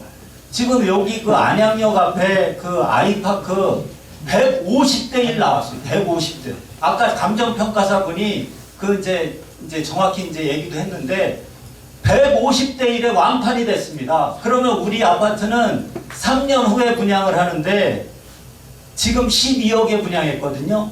바로 옆에 신한 아파트는 10억에 분양했고 우리는 12억 더 받을 수 있어요. 한 15억 가까이 받을 수 있다고. 그래서 여러분들이 지금 여기 프랜카드 들고 이렇게 할 때가 아니라고요. 지금 얼른 빨리 추진위원회에서 조합을 설립을 해가지고 시공사를 선정을 해야 되는 거예요. 자, 아파트 가격은요 2번이 올라요. 추진위원회에서 조합이 설립이 되려면 한 번 오르고 조합 설립이 되려면 한 번 오릅니다. 그 다음에 시공사 선정하면 또 한 번 오르는 거예요. 2번 오르는 거예요. 재건축은. 근데 왜 조합 설립 다 이렇게 만들어 놓고 5, 6년을 고생을 해가지고 왜 조합 설립을 하기도 전에 뭐 이런 아주 그냥 뭐 사소한 거 가지고 이렇게 싸우냔 말이에요. 그렇게 할 필요 없어요. 조합 설립해서 계속해서 추진해 나가면서 여기 그 우리 가압장 있죠? 이게 나가죠? 나가면은 우리 아파트는 우성 아파트 앞에서 그 도로가 인도가 오다가 확 줄어요. 그러면은 그 산이 이렇게 삐딱하게 이렇게 남는다고. 그러면 그거 평평하게 해가지고 우리 녹지로 쓸 수 있는 거예요. 우리가 얘기 안 해도 해주게 돼 있어요. 그리고 요 밑에 상가 안 들어온 것도 있죠. 그건 툭 튀어나오. 우리가 5m를 들어오면 그건 툭 튀어나온다고. 그럼 어떻게 하겠어? 그 도로구역으로 편입을 하든지 지들이 알아서 하겠지. 우리 조합이 설립이 돼야지만 공식적으로, 지금 추진위원회도 법적인 단체입니다. 여러분들 아무리 그래도 추진위원회는 다 법적인 회에서 인허가를 받아갖고 하는 거예요. 그런데 조합이 더 설립이 되면 주식회사가 되는 거라고. 그러면 시에다 얘기해가지고 우리 권리를 주장하고 여기 가압장 여기 녹지로 평평하게 해달라고 그러고 그쪽 여기 상가 안 들어오는데 이거 어떻게 하라고 그러고 계속 민원을 제기할 수 있는 건데 왜 그걸 못하고 지금 뭐 우왕좌왕 뭐 이렇게 하고 있어요. 그러니까 지금 우리 아까 여기 감정평가 우리 여기 정비사업 대표님이 정확한 거예요. 우리 서울시가 있고 위성도시가 있습니다. 성남, 안양, 광명이 위성도시인데 그거는 뭐라고 그러냐면 서울시 주변에 있는 위성도시예요. 그 중에서 안양은요. 저 구동 어디에도 다 사업성이 나와요. 왠지 아세요? 지금 이제 1호선에서 가까운 거고 우리는 안양역에서 900m, 정확히 900m가 떨어졌는데 월판선이 개통이 됩니다. 월판선은 시속 160km예요. 이걸 타고 강릉까지 가는 거야. 그러면은 KTX 그 다음에 바로 그 속도를 내는 그 전철이 들어온다고. 그리고 또 비산 사거리에서 광명역까지 있죠. 이것도 전철 그 안양시에서 계속 우리 박달동을 해서 우리 아파트 옆으로 해가지고 추진을 하고 있잖아요. 그리고 저 박달 테크노밸리 지금 설계 들어갔잖아요. 엊그저께. 그게 뭔지 아세요? 판교 테크노밸리. 판교 테크노밸리와 거의 유사한 박달 테크노밸리가 지금 설계에 들어갔어요. 그러면 우리 지금 아파트 3억짜리가 조합이 설립이 되면 오르고 시공사 선정이 되면 오르는 거예요. 그리고 내가 시간이 없으니까 할 말은 많지만 여기까지만 하는데 우리 똘똘 뭉쳐가지고 빨리 조합 설립하고 시간을 단축을 해서 이자 비용을 줄여가지고 이 사업을 성공할 수 있도록. 아니 여기 다 자신 있게 다 얘기하고 나도 봐도 자신 있는 건데 왜 이걸 왜 못하는 거예요 이걸. 그리고 분담금 많이 나오면은 줄여서 가면 8평이 늘어난다니까. 그렇게 해서 빨리빨리 합시다. 네, 이상입니다. 예, 질문하라고 그랬더니 아마도 우리 이제 협력업체분들이 나름대로 준비를 많이 해오셔가지고 설명을 자세히 잘 해주셨기 때문에 질문이 없는 것 같아요. 뭐 어떤 질문이든지 지금 시간이 많이 지났네요. 이제 5시 45분인데요. 예, 한 분 더 모실게요. 네. 나오세요.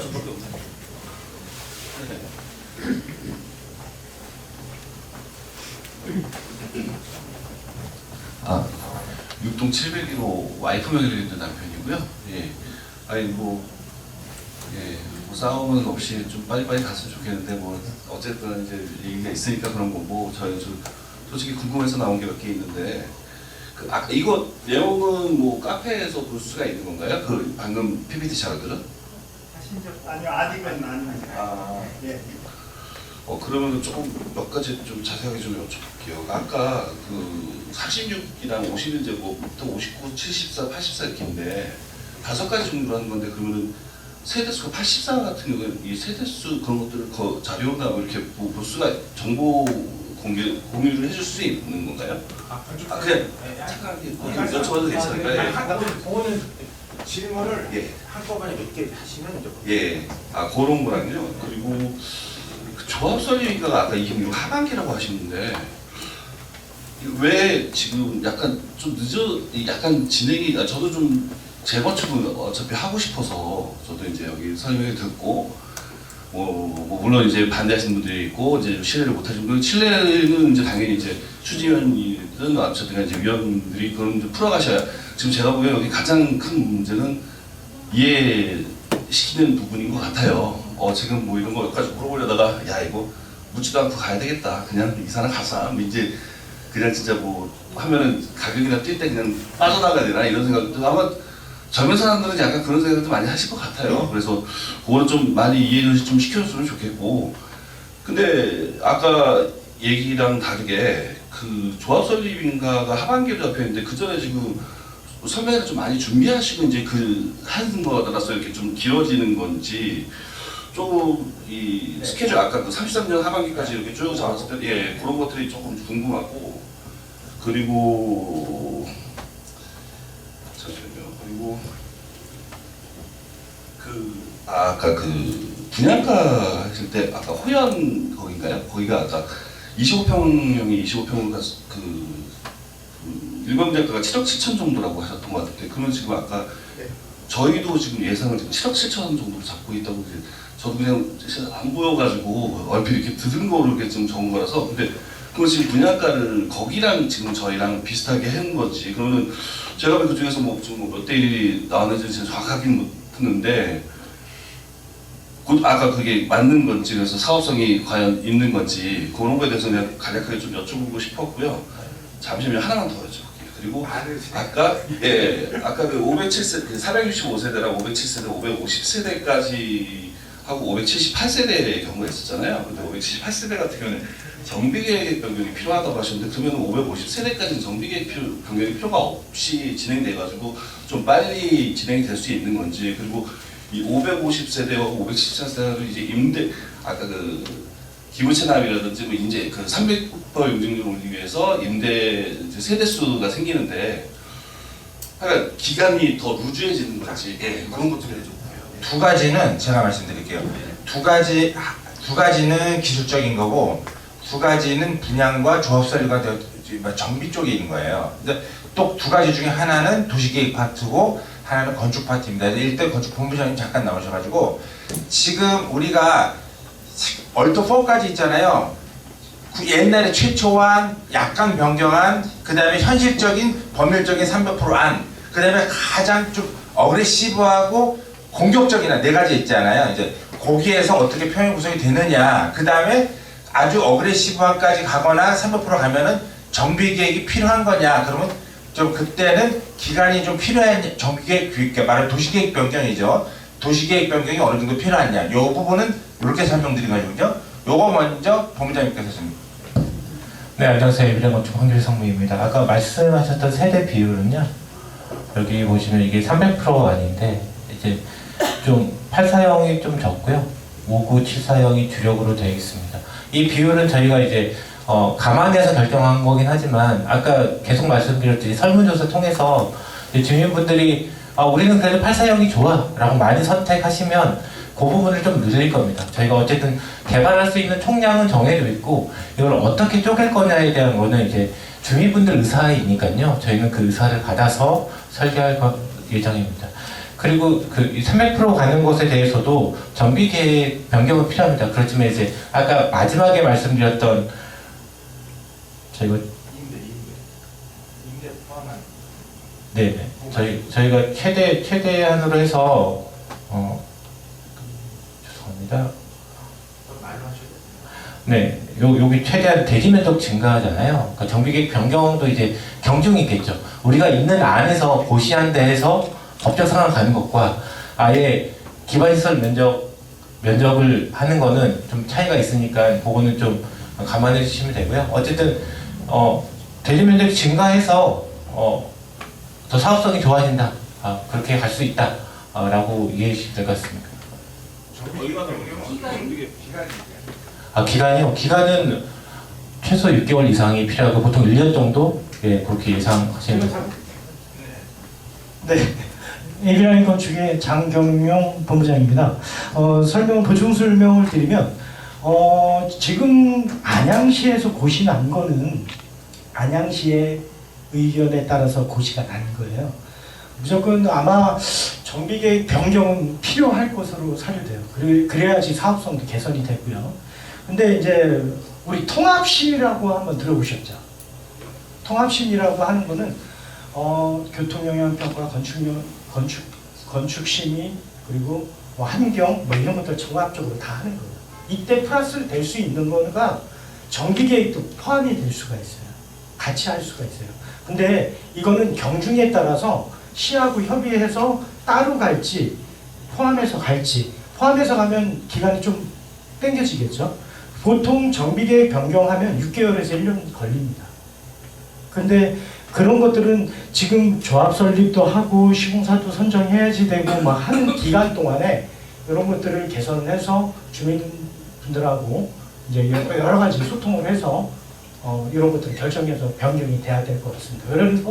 그래서 300%를 하든 아까 이제 맨 마지막에 우리 기반 시설을 줄여서 하든 정비계획 변경은 꼭 필요하다고 보시면 될 것 같습니다. 근데 그거 기간 늘려가지고 기간이 길기 때문에 이 사업을 조금 이걸 변경을 할까 말까를 걱정하면 안 될 것 같아요. 사업성을 먼저 개선을 해놓고 빨리 할 수 있도록 여기 동의서도 빨리 내주시고 하셔야지 될 것 같습니다. 그리고 세대 비율은 나중에 리서치 조사에서 충분히 감안을 해서 반영이 될 거라고 보시면 될 것 같습니다. 네, 감사합니다. 드릴게요. 마지막 질문이니까 3분씩 말씀드리겠습니다. 지금 우리 그 조합 설립 절차는 사실은 이제 도정법에 명시되어 있는데요. 추정분담금과 관련된 것을 이제 우리가 산출을 해가지고 추정분담 고지를 해야 됩니다. 그와 함께 조합 법인 설립을 위한 창립총회를 준비하기 위한 절차가 있고요. 추정분담을 고지하고 그와에 관련돼서 정비법에서 반드시 고지해야 되는 사항, 의제 처리되는 사항이라든지 처리 방법이라든지 기타 도정법에서 토지 등 소유자한테 명시하고 통지해야 될 사항들을 다 고지하고 반드시 일정 기간, 60일 이상 기간을 두고 처리 기간이라든지 그 심사숙고할 기간을 둬야 됩니다. 그 다음에 창립총회 기간이 있고 그 창립총회 끝난 후에 다시 인허가를 신청을 해서 인가를 신청해서 나오는 기간까지 생각하는 건데 실질적으로 우리가 창립총회 소집을 하기 위해서는 그 전권은 모두 할 수 있지만 창립총회 소집을 하기 위해서는 반드시 소집권자가 조합설립 동의 요건을 갖추어야만 소집권자로서 마땅하게 그 권리가 생기는 것입니다. 그래서 일단은 조합설립이 실질적으로 왜 하반기에 조합설립이 되느냐 그 말씀을 드린 거냐면 우리가 최소한 지금이 3월달이니까 4월달까지는 조합설립과 관련된 모든 동의 요건이 완료돼야 그걸 가지고 여러 가지 인허가 진행을 하고 그 다음에 창립총회와 관련된 이 뭐 조합장 임원, 대의원 그런 후보 공고를 하고 선관위를 구성하고 창립총회를 개최해서 선까지 한 2-3달 정도 걸리고요. 그 다음에 다시 걸린 거 가지고 인허가해서 나오면은 그때 되면은 이제 하반기가 되는 거예요. 그래서 사실 하반기 중반 7, 8월에 할래도 다음 달까지는 조합설립 동의 요건이 완비가 돼야 되고요. 그러기 위해서는 여러분들이 지금 내신 분뿐만 아니고 나머지 안 되신 분도 내신 분들이 많이 설득을 하셔가지고 좀 협조를 해주셨다는 게 부탁드리는 거고요. 잠깐 조금 더 어차피 왔는데 뭐 일찍 가시면 뭐합니까? 이렇게 말씀드리면은 저희 회사에서 양주동 코스트코 옆에 양주동 코스트코 가보셨죠? 예, 그 바로 옆에 서울 오토갤러리 있고 그 옆에 주암 장군마을이라고 있습니다. 재개발인데 4달 전에 저희 회사에서 분양을 해서 완판이 됐습니다. 완판이 됐는데 현대 DH 마크를 갖고 완판을 시켰는데 그 완판한 총괄 본부장이고 마케팅 본부장입니다. 그래서 인사 한번 드리고요. 네. 예, 예. 근데 우리 여러분 경기도민이잖아요. 경기도민으로서 너무너무 자랑스러운 일을 했어요. 뭔지 아십니까?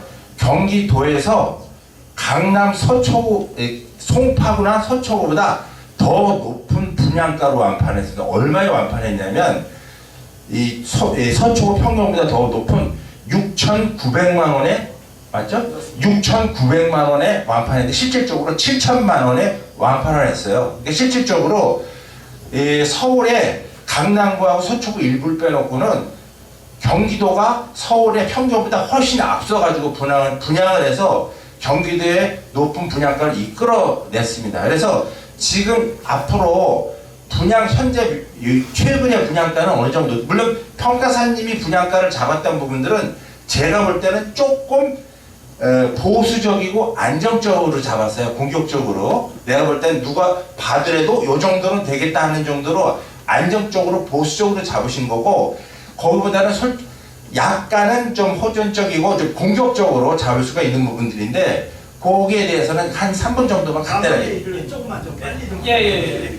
간단히 빨리 말씀드리겠습니다. 우선은 지금 제일 궁금한 게 저희가 2030년에 이제 분양을 했을 때 그때에 대한 분양가입니다. 근데 지금 시점은 아까 전에 이제 그 삼창에서 얘기하신 분은 지금 당장 분양했을 때가 평당 3천 정도. 왜냐하면 최근에 호연이 이제 약간 좀 틀리셨는데 2025년 6월에 약 한 3,200에 분양을 했습니다. 근데 그때 당시나 지금이나 그 옆에 있는 리딩 아파트는 1,800에서 2,000 정도 수준이에요. 물론 뭐 일부 평형에서 2,400까지 가긴 하겠지만, 근데 이 왜 그러냐면 이 안양은요, 서울 수도권은 신축에 목말라 있습니다.